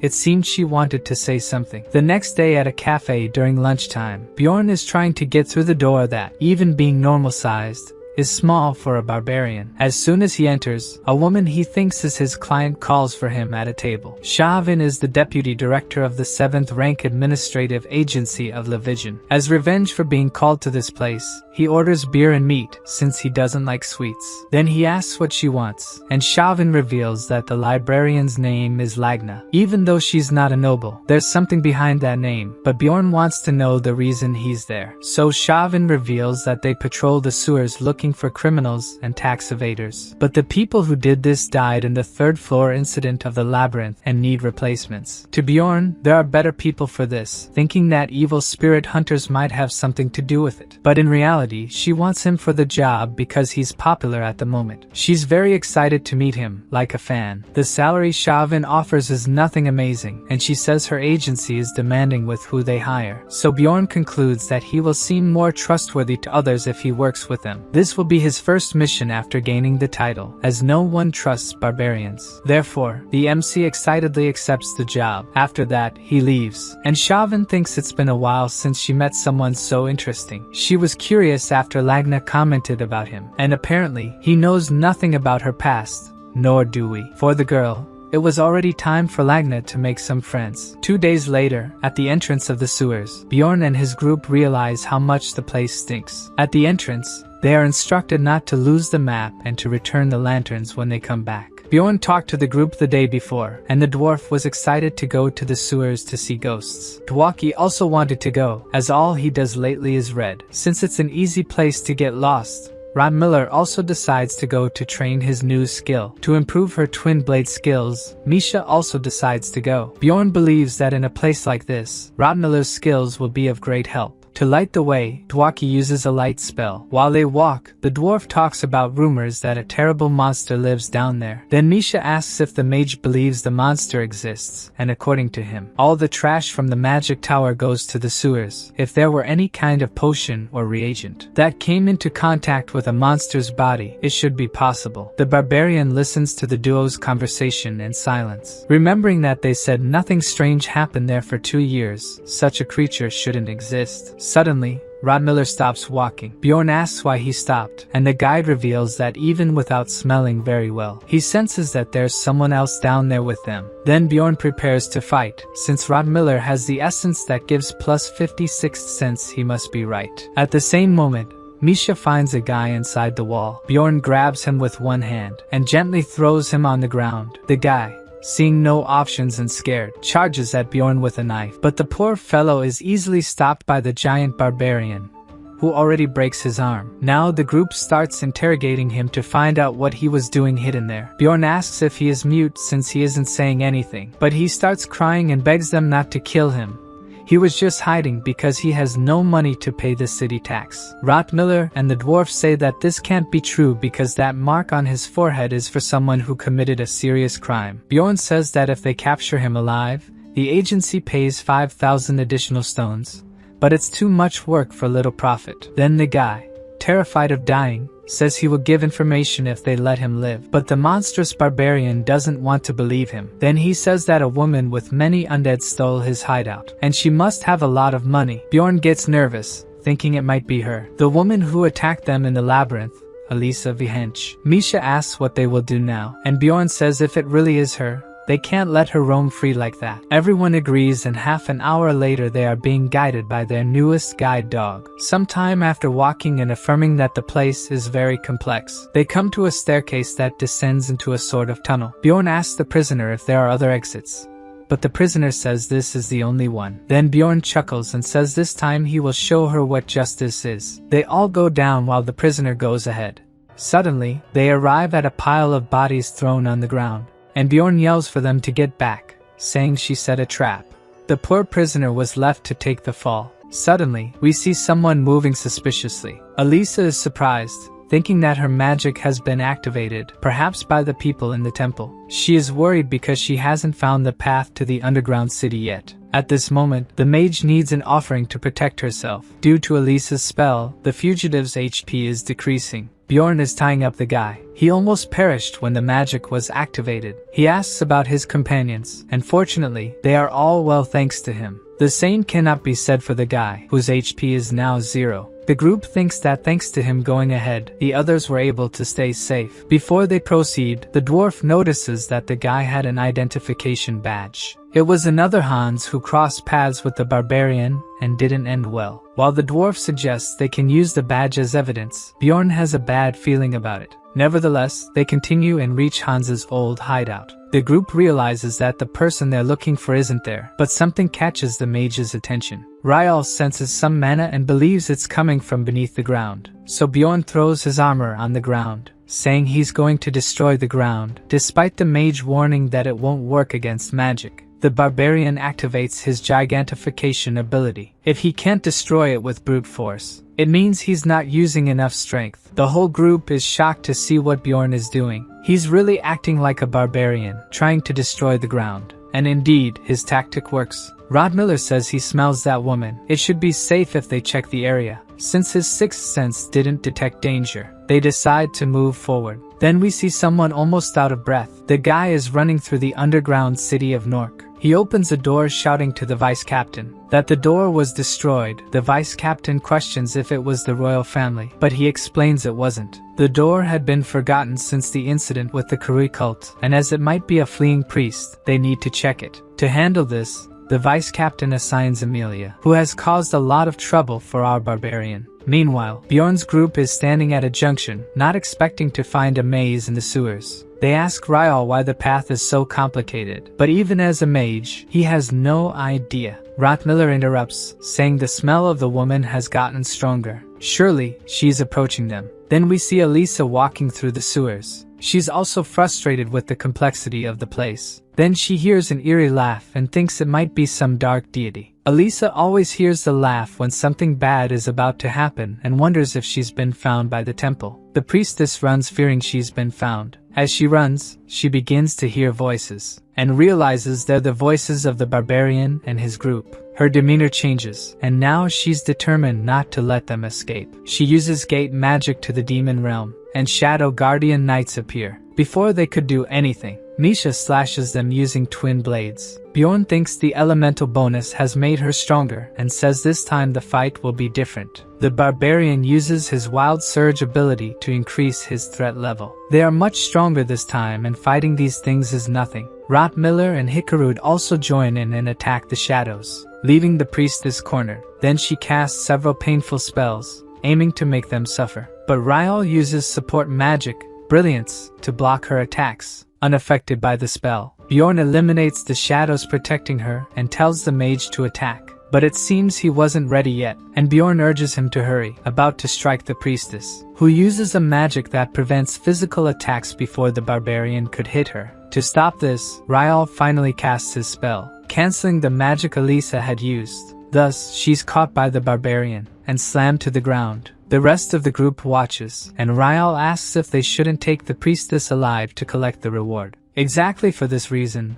Bjorn ties her on his back to take her back. He praises the work of his companions, and when asking Rotmiller to guide them to the exit, he realizes they're down. At that moment, he's paralyzed due to basilisk poison, even though the poison has less effect on him. As Amelia approaches, he thinks things were going too well until now. She asks if he's managing to move even while poisoned, and says he's much stronger this time. Bjorn recognizes her as the psychopath he met in the land of the dead. Amelia looks down, where Misha and the others are asleep, and asks if it's because of them that the barbarian isn't fleeing. Bjorn says he doesn't know why she would ask that, thinking she's there to finish him off. After becoming famous, he thinks Amelia sees him as a threat and took advantage of him going into the sewers to finish him off. He states that he kept his promise not to talk about her to anyone, so why did she follow him here?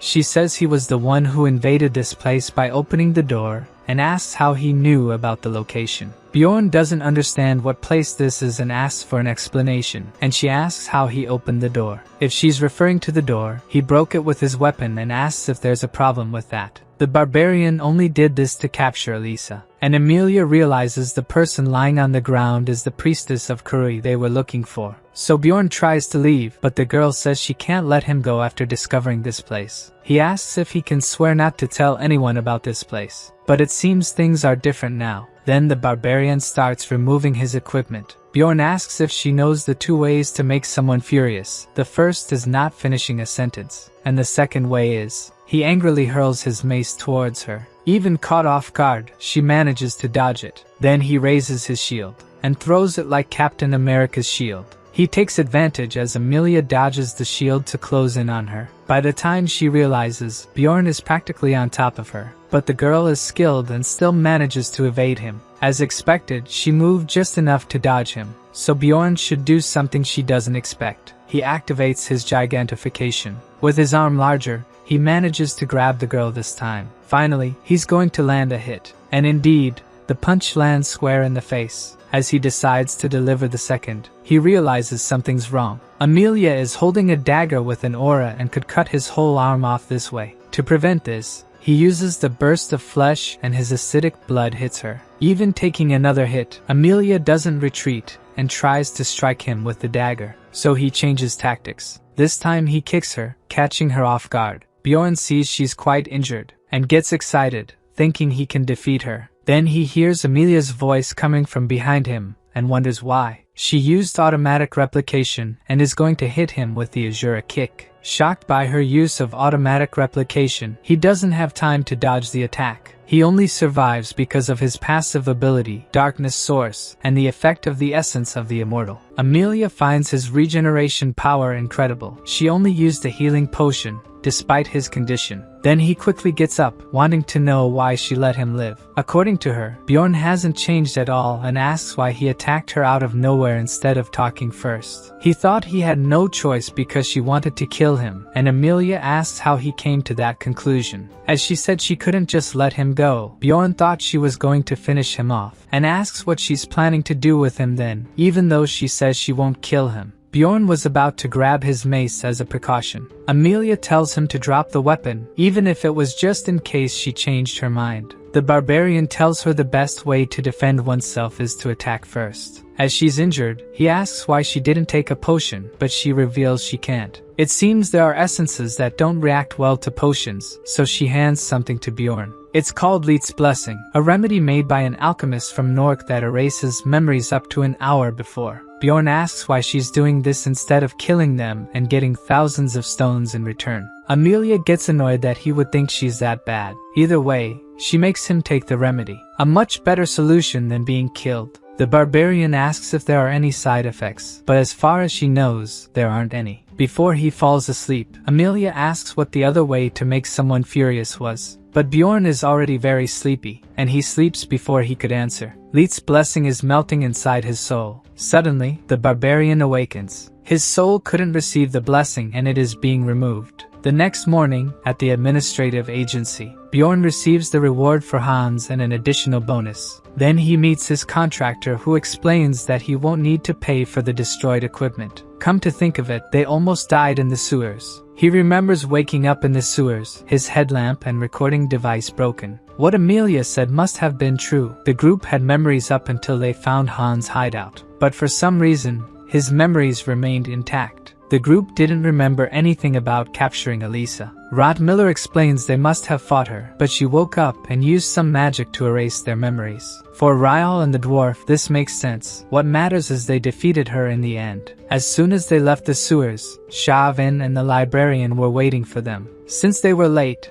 they went to look for them, though Bjorn doesn't think they would be much help. The mage says she only came because Shavin insisted. She must have a lot of money for equipment. Even saying that, Shavin claims it was the mage who was really worried about them. Misha becomes curious and asks Bjorn who they are. The girl doesn't like it much after finding out the mage is the one who takes care of the library he always goes to. After that, a paladin appeared, thanking them for capturing Elisa. As soon as he arrived at the agency, several girls started commenting on his ability to grow large. Of course, the barbarian gets annoyed by this. He's not some zoo animal for them to comment on. So Shavin hits the table to get their attention. If they don't want to be reported, they'd better stop.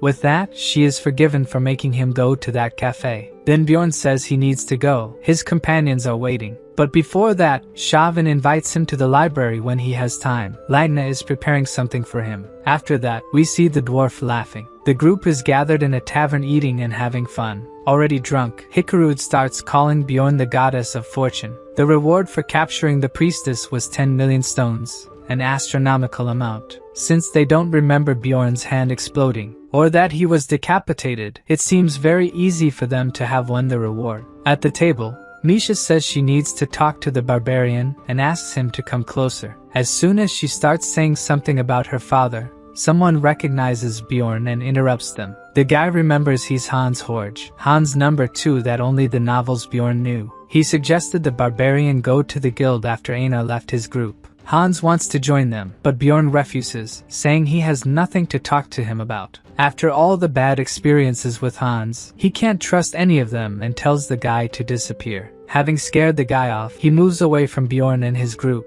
The tavern door opens. 2 Moslin enter, one of the most powerful knight organizations where only those of noble origin can enter. They'd found what they were looking for, pointing at the barbarian. This reminds him of the shaman's words. It seems something bad always happens when he meets a Hans. The knights approach, and one of them says Ryal is arrested for slandering nobles. Bjorn is stunned. They're not after him this time. Ryal, who drank too much, barely knows what's going on. 3 hours later at the Moslin office, Bjorn's group is at the gates of the office unable to enter. Hikarud is worried if his companion is still alive. Then someone approaches the gates. Immediately the group becomes more lively upon realizing it's the wizard. But it doesn't seem like he's doing very well. Half an hour later, in a tavern, Ryal thinks he'll have to leave the group. He reveals that his older brother is Baron Martoin, surprising the dwarf that he is indeed noble. Ryal is the son of the former Baron with a servant, which is a shame for the family. Officially adopted by a brother of the Baron, he was actually raised by his mother and grew up in wealth. Even with this explanation, Hikaru doesn't understand why he would leave the group. After his father died, his second brother took over, and that's the problem. When the former Baron died, the eldest son and close people also died. He thinks the Mausoleum were a warning for him to continue in the shadows, especially now that he's part of an explorer group with someone famous. Bjorn doesn't like being blamed for being the famous one in the group. He asks if Ryal no longer wants to be an explorer out of fear of his brother, but the wizard says there's not much to be done. As exchange, to avoid punishment for defamation, he was banned from the labyrinth, remembering that there are only 9 days left for it to open. The group decides to discuss this further the next day, and Bjorn tells Misha that he needs to stop by the library. She finds it a bit strange to go at this hour, and Bjorn says he has business to settle with the librarian, and she can rest even though she insists on going with him. He gets annoyed when she says she had nothing to do at home and tells her to train if she has free time. The poor girl was thinking of taking the whole day off and only training the next day. The library door opens. Bjorn remembers he never introduced himself to Lagna. She knew who he was and says it's almost closing time. She wants to know why he came there if not for books, as Bjorn said. Bjorn says her full name with a serious expression. When he tries to invite her to the labyrinth with him, Lagna interrupts and declines immediately. He says it's okay then. If she's someone so bad she can't even enter the labyrinth, he can't do anything about it.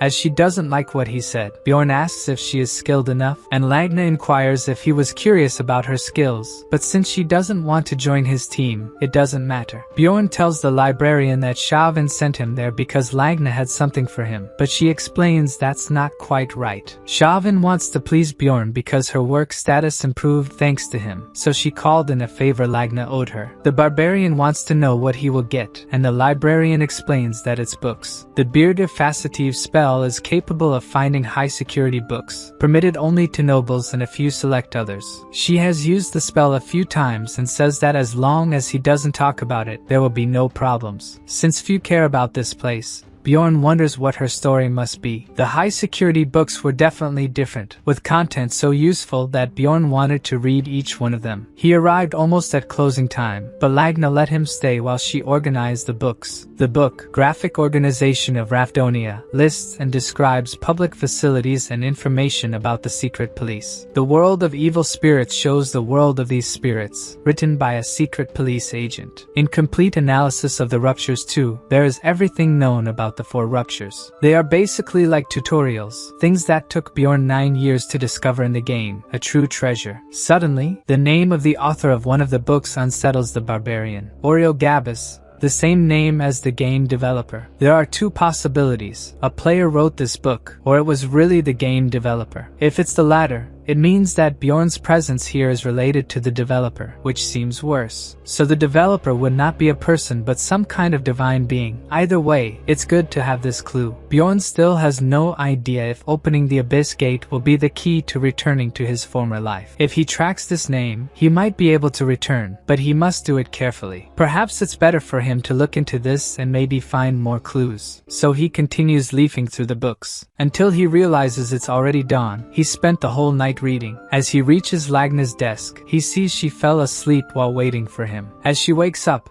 Bjorn says that if she had said something, he would have left earlier. She excuses herself, saying she was resting because organizing took a long time, but it's already time to open the library again. Even so, she remains serious to show that she didn't spend the night there so he could continue reading. Since she spoke so seriously, Bjorn stays silent, thinking she might be a good person, and she asks if he isn't going to leave. A few hours later, at the magic tower, someone is calling Raven. She answers the barbarian sleepily, inquiring what he wants with her so early. As soon as he starts saying he needs a mage on the team, she closes the door, refusing. Then he asks for another favor, handing her a piece of one of the rare books and asking her to find out what type of paper it is. Raven says it won't be for free and asks him to come in. She asks again about the relic he used to kill the vampire, wondering if he knew about it, but he pretends not to understand. He says he got the relic from the head of a statue he broke out of boredom, and she asks if he didn't read about it. Bjorn inquires where he could have read about it, and she tells him that the information is incomplete analysis of the ruptures. The barbarian says he used the relic just because he thought it might be useful, since it was on a statue of a goddess. Raven asks him to swear on his honor as a warrior. She was thinking she would finally get the book on the ruptures. She will analyze Bjorn's paper if he helps her colleagues with a research project, and will give him the result the following week. And she warns that he better not visit her without notifying first. Later, when meeting with the group, Misha is frantic because he wasn't home. He admits he was at the library, and Misha wants to know what business he had there during the night. Even saying he was just reading, she isn't very convinced. Changing the subject, he asks what she was going to tell him the previous night, and she hesitates to answer. Then the rest of the group arrives, and she greets them, seeming unwilling to discuss the matter with Bjorn. He becomes curious, wondering if something is wrong with her. Gathered, the dwarf asks if anyone has any ideas, starting with Bjorn. He thinks it's better to look for a new wizard. He himself has already spoken to two, but both refused. The dwarf feels a bit uncomfortable about him already thinking about changing companions, but the wizard himself says that Bjorn is right. The dwarf says he thought a lot last night and had an idea. Bjorn tells him to stop stalling and get to the point. They think it's plausible to talk to Baron Martoin, but Misha asks how they are going to find him since he lives in the capital and they can't go there. But the dwarf explains that this tea house they are in now is one of the places the Baron frequents, so they will meet him right now. The barbarian wants to leave, but his two companions say that if he stays, they will give him 300,000 gold. While they were having this discussion, the shop door opens. The Baron enters the shop and the friends tell the wizard not to miss the opportunity and go talk to him. So he introduces himself and kneels to ask the Baron to listen to him. The Baron asks what he wants, while his butler and guard are also by his side. The wizard feels pressured and can't say anything, while Bjorn watches the pathetic scene. Then he switches places with the wizard and introduces himself to the Baron as Bjorn, son of Jandel. The noble says it's been a long time since he last spoke to a barbarian and asks what he wants. Bjorn explains the whole situation to him about the wizard being banned from the labyrinth, but the noble asks what that has to do with him. Bjorn doesn't understand why he pretends not to know anything, but the truth is he really doesn't remember anything. The butler clarifies the situation, and it seems the matter was so insignificant to him that the butler was the one handling it. With everything clarified, Bjorn asks if he can lift the ban, but the noble questions why he should. Then the butler whispers to the Baron, saying that the barbarian is little Valken. The Baron is very happy with the butler and says he will reward him with 200,000 gold, while holding his staff full of jewels. The noble says he will lift the ban if Bjorn does a favor for him. Misha and the others are excited about the answer. The noble says the count will hold a banquet in 2 months, and he wants Bjorn to go with him. He asks if Bjorn has any talents like bending metal or something, thinking Bjorn is a circus clown. Bjorn starts to get very nervous and with an angry look on his face, but the noble says he will give him 1 million in gold. So Bjorn says he accepts because he does everything for the sake of his companions.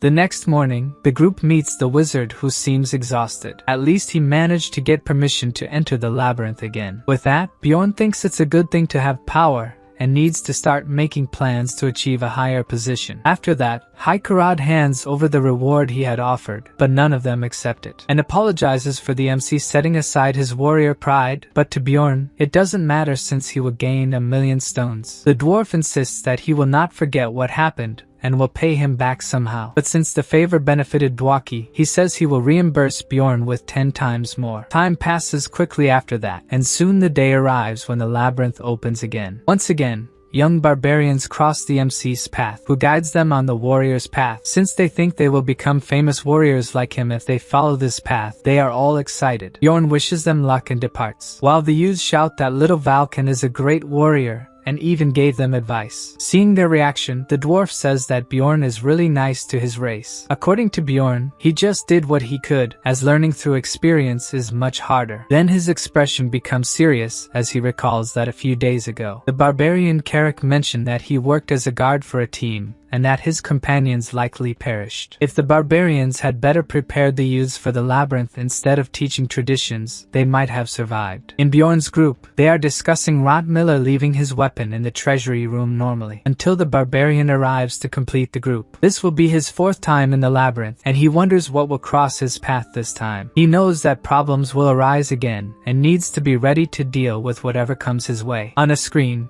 it shows that the character has entered the crystal cave. A hint shows that he has reached the maximum essence level and needs to hunt more monsters to level up. Thanks to the starting location, the group was able to reach the stone desert in just 9 hours. They hunted all kinds of monsters to gain XP. Even so, they managed to reach the portal to the next level in just 4 days. On the screen, it shows that the barbarian defeated several different types of monsters. On the 8th day, they cut through the witch's forest on the 3rd floor. Arriving at the sky tower on the 4th floor, there are monsters from the 4th floor, ranked 6, and monsters exclusive to that location. In other words, it's a great place to gain a lot of XP. That's why many call that place the training tower. Then we see the screen again indicating that Bjorn defeated even more monsters. With the hunt, they earned 3.9 million, thanks to the passive mimic skill that increases the drop rate of magical crystals by 30%. Bjorn earned less than the first time, maybe because there are so many looters now. This is the amount usually earned. Upon returning, he comforted himself and spent his time being productive. He helped Raven with her experiments and discovered the year when the piece of the book he took was made. It was made 150 years ago, the year the game started and the founding king died, all at the same time. Bjorn would like to know what happened at that time, but there's no way to find out. The only thing he can do now is go to the labyrinth. More time passes, and his 5th adventure in the labyrinth arrives. Again, nothing happens except leveling up, and they manage to get 790,000 stones each. In his room, the barbarian thinks he shouldn't get anxious, as things have been going well so far. He barely closes his eyes. Then he becomes agitated, telling himself not to think this way. When things are going well, it's even more dangerous. He mustn't forget that bad things always happen when he lets his guard down. He can't stop. He must keep getting stronger. Just like that, Bjorn will survive and slaps his own face to set his thoughts straight. If someone saw him like this,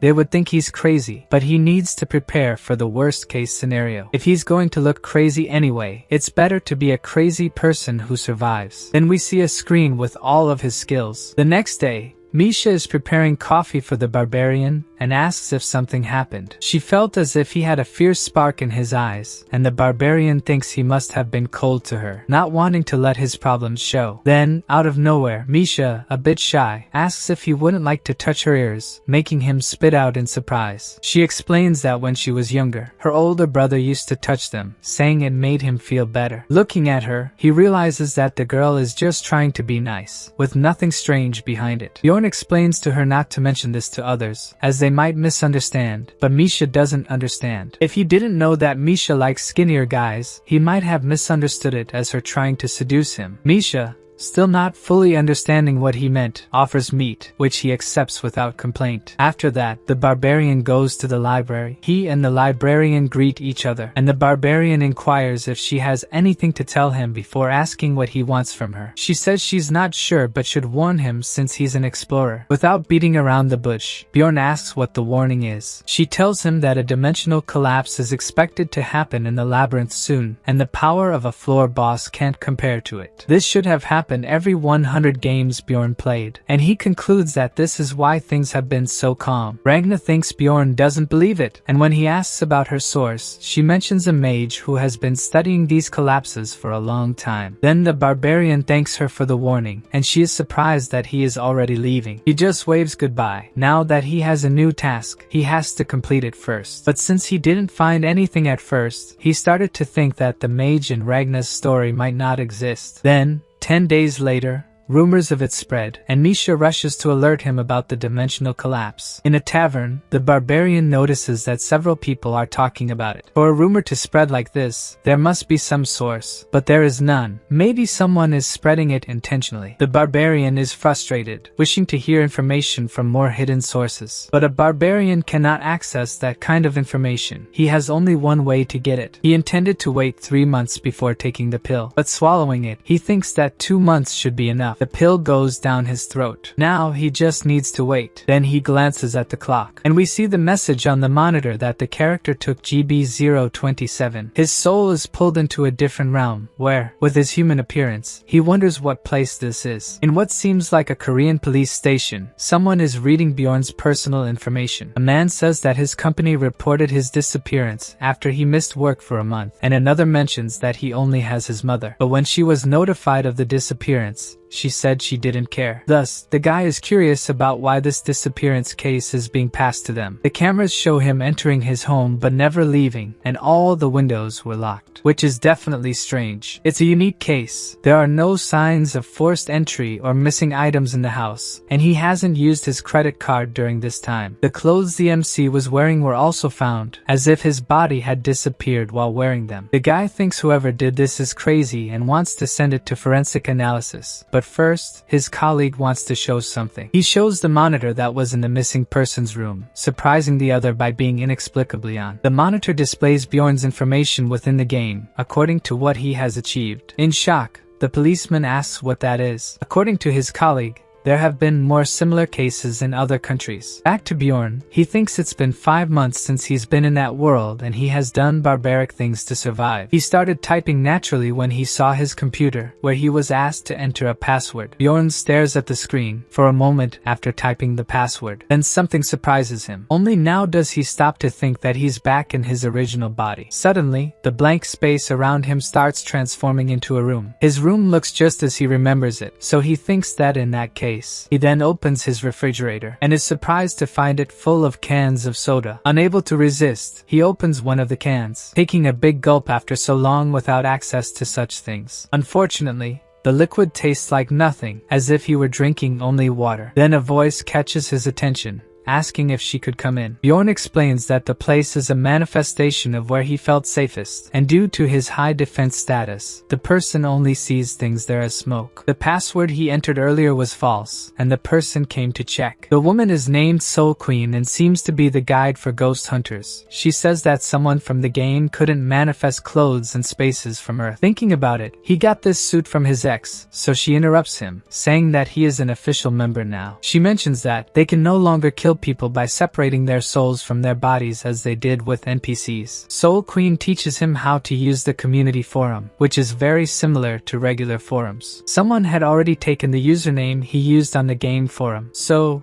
Bjorn changed the spelling to create his user on the forum. After doing this, Soul Queen says she's leaving and that he can request help if he needs anything. It wasn't hard to explore the community, so Bjorn just joined a chat room to try to get used to the forum. As soon as he enters, his body is teleported to the room, and several guys welcome him. The room leader asks where he's from and requests that he make his nickname visible and introduce himself. The leader, Darnman, explains to Bjorn that just thinking about it will make it appear. He can manifest things with his thoughts there. Bjorn thinks he should act as if using a skill and introduces himself as Elfnunna. Everyone is shocked to see the nickname, as it was the person who wrote the status analysis and whom they thought was a developer. And Bjorn is shocked by the group's reaction. They are excited to talk to Bjorn, who explains that this is a nickname he used to use. After about 3 years of the game, he summarized the status, but it had about 100 views, so he doesn't understand why they comment as if he were famous. Thinking about it, Soul Queen asked if he was a fan when he chose that nickname. Maybe he became famous without knowing. Since he doesn't want to receive all this attention without knowing the reason, he says it's a misunderstanding and that he's just a fan, showing that there's an extra N in his nickname. They immediately become disheartened, and the leader reassures them that this is understandable. After that, he ends up alone, and a guy passing by notices him. The guy asks how many years he has been there. As it might sound strange if he tells the truth, Bjorn says it's been 1 year, and the guy thinks he took a long time to receive the letter. Most people receive the invitation early when it's more obvious they are evil spirits. He praises that the MC must be a good actor, and must know what's happening in the real world, where 70 days must have passed by now. Pink Eye explains that 5 months there correspond to 1 month on Earth, and Bjorn wonders if anyone reported his disappearance. He learns a few things from Pink Eye about how to return. The guy says there are many theories, but no certainty. Regarding the first player, the guy says they must have arrived there about 20 years ago, when the community was created, and finds it incredible that they finished the game in just 5 years. Bjorn agrees, but his ego as a veteran is shattered. All of them reached the Abyss Gate before him and must be impressive, so Pink Eye asks what difficulty he played on. Bjorn is puzzled by what the guy means. Pink Eye thinks it couldn't have been on the original. In the remake, what difficulty did he finish? In Korea, it should be called cheat mode, a game file that was released which allowed changing XP and item rates. Proudly, the guy says he completed it using the 50x version.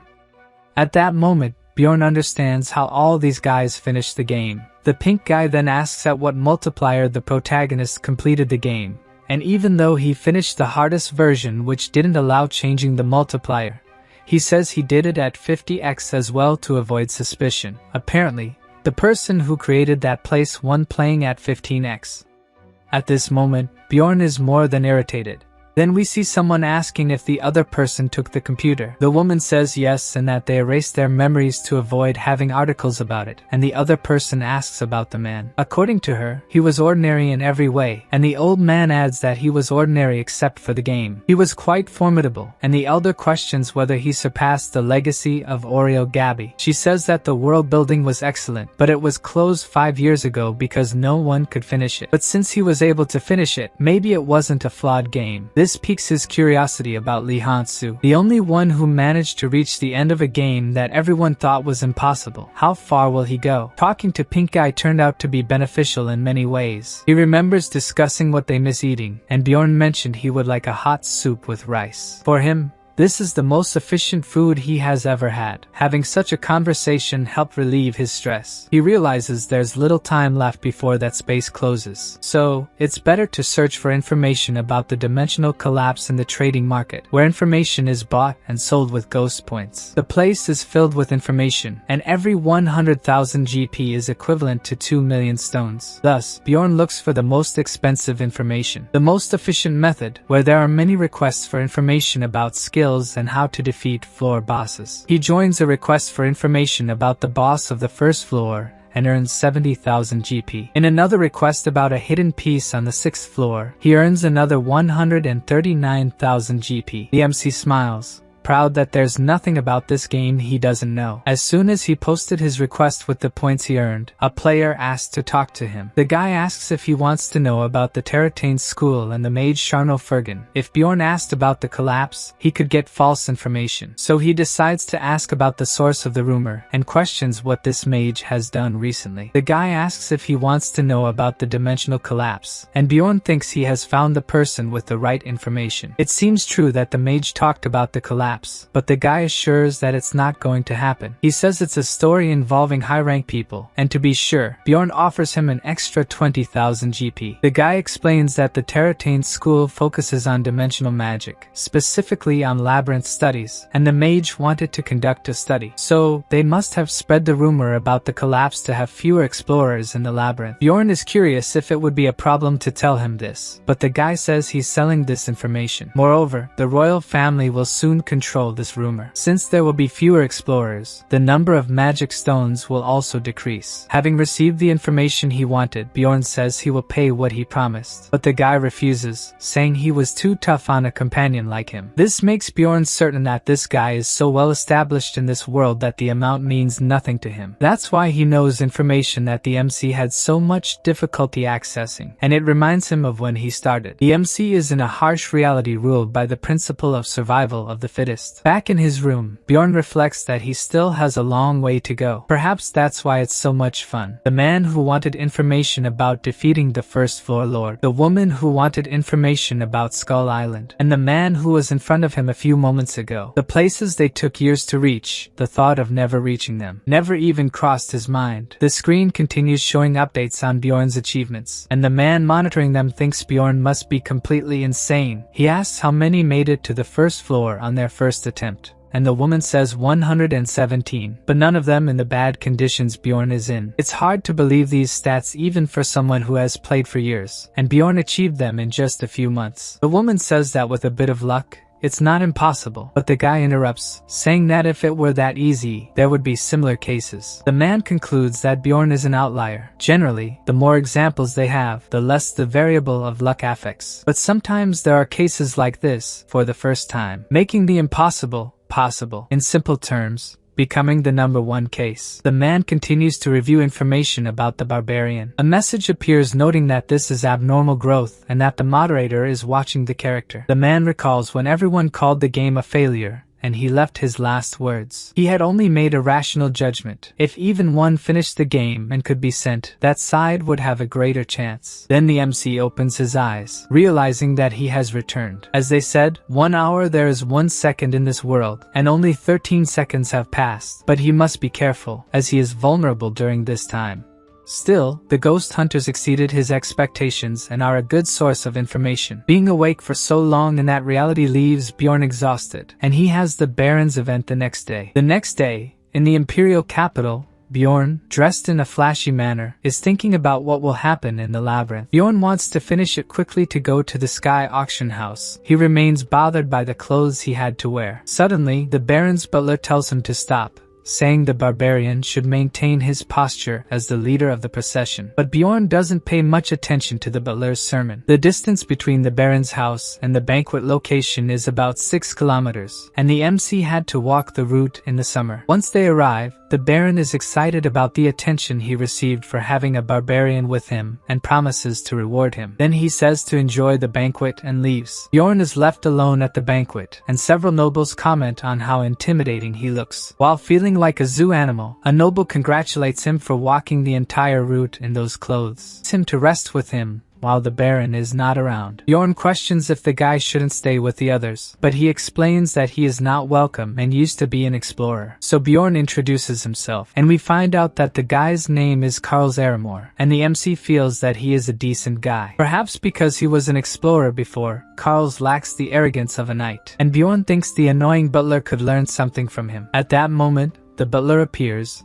irritated that Bjorn is resting, and Carls asks him to stop, since the barbarian is resting because he asked. Then the butler whispers that people won't like seeing Bjorn resting, that they will think he is weak, and that today he must be a warrior of steel and blood. Remembering that he will receive 1 million stones as payment, Bjorn accepts the suffering for 1 day. He puts the helmet back on, presenting himself as the warrior of steel and blood who rejects civilization, and, as a wild barbarian, he lets out a roar in the middle of the banquet. The nobles look at him, some scared, and others excited by what they saw. Even with the butler questioning what he just did, Bjorn says it just seemed like the right moment. He then goes to the banquet tables and starts devouring the dishes vigorously. The guests get excited, commenting that, as expected from a barbarian, Bjorn can't control himself. Initially, this worries the butler, but he soon takes advantage of the fact that people are enjoying the barbarian's attitude. Then Bjorn puts his hand on the butler's shoulder, saying he wants to crush his skull. In a panic, the butler says Bjorn is going too far with his joke, but with a scary face, the MC asks the butler if it looks like he's joking. This makes the butler remember the madness Bjorn had caused in the guild earlier. The man is completely terrified. He says he needs to do something and that Bjorn can rest. Then he moves away from the barbarian, and Carls laughs, finding the butler's state amusing. For the MC, this banquet is starting to be fun. After enjoying himself as a true barbarian for a while, some nobles who were curious came to talk to him. 2 noble girls ask if they can touch his arm.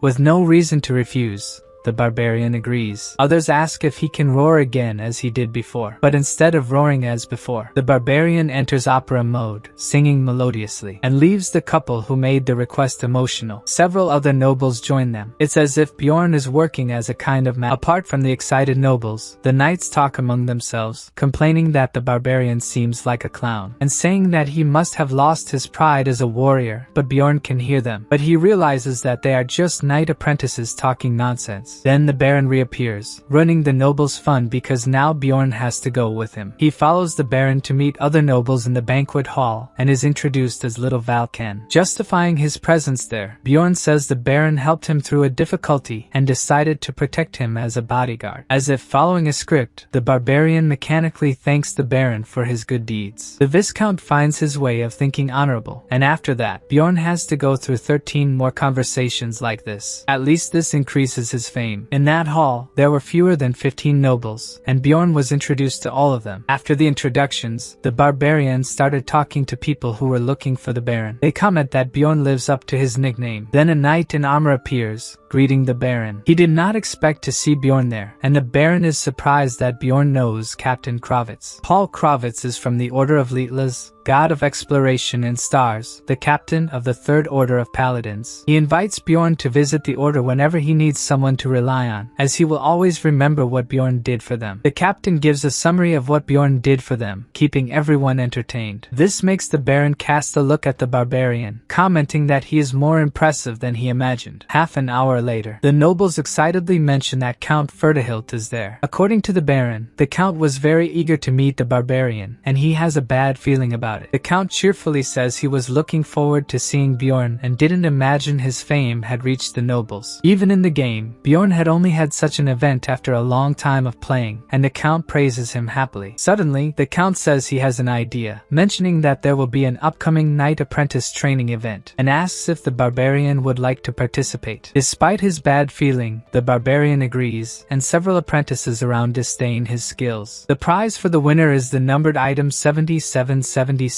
the Garpa necklace, which will have a magical crystal melted and turned into another substance. It has several things in common with the frozen spirit ring, a low item that, despite being rare, is not very valuable, and it still has a hidden special event within it. The barbarian is determined to win this event. Whether it's the fear of something bad happening or the determination to find his security, he disregards it all. If he avoids things out of fear of an uncertain future, the end that awaits him is destruction. In reality, he is nervous, but he still needs to overcome his fears and move forward. The Baron doesn't want him to win or lose too quickly, and according to Bjorn, he could crush most of them in 10 seconds. Despite the butler's concern, the Baron promises Bjorn 1 million stones if he wins. The barbarian is even a bit worried that the Baron will keep offering him money, but it motivates him to do his best. Then someone appears, saying they heard Bjorn make arrogant comments earlier. While the Baron was away, some rats appeared to disdain Bjorn. One says he can cut the barbarian's throat in 10 seconds, and another says he'll take him down. There's something wrong with these guys' heads. Annoyed, Bjorn says that they all show up together like cowardly rats, and not even a child would do that. They only got brave when they saw the Baron wasn't around. They have no honor or pride. He shouts that to come threaten a fellow participant with numerical advantage, there must be something wrong with them. Gathering courage, one of the apprentices tells the barbarian to be quiet, which leads to comments from the watching nobles. They know what will happen if a barbarian decides to get serious. With these comments, the guy's courage wanes. He storms off, shouting that Bjorn will pay for it, but the MC laughs, saying he'll take care of his head next time.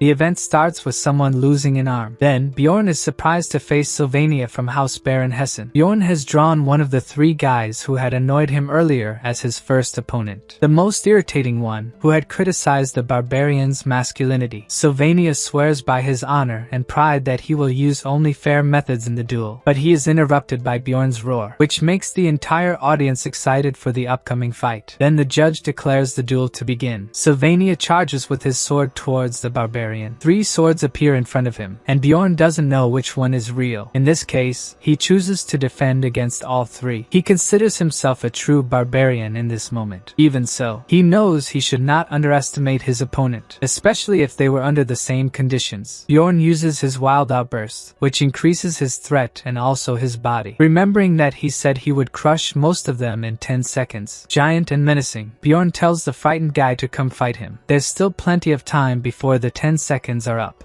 Guys, the video is over. I just wanted to ask for your attention real quick. For those who aren't subscribed, please subscribe and leave a like, it helps a lot. 87% of the audience isn't subscribed, so if you want to help, please subscribe, and let's hit 5k likes because the barbarian deserves it.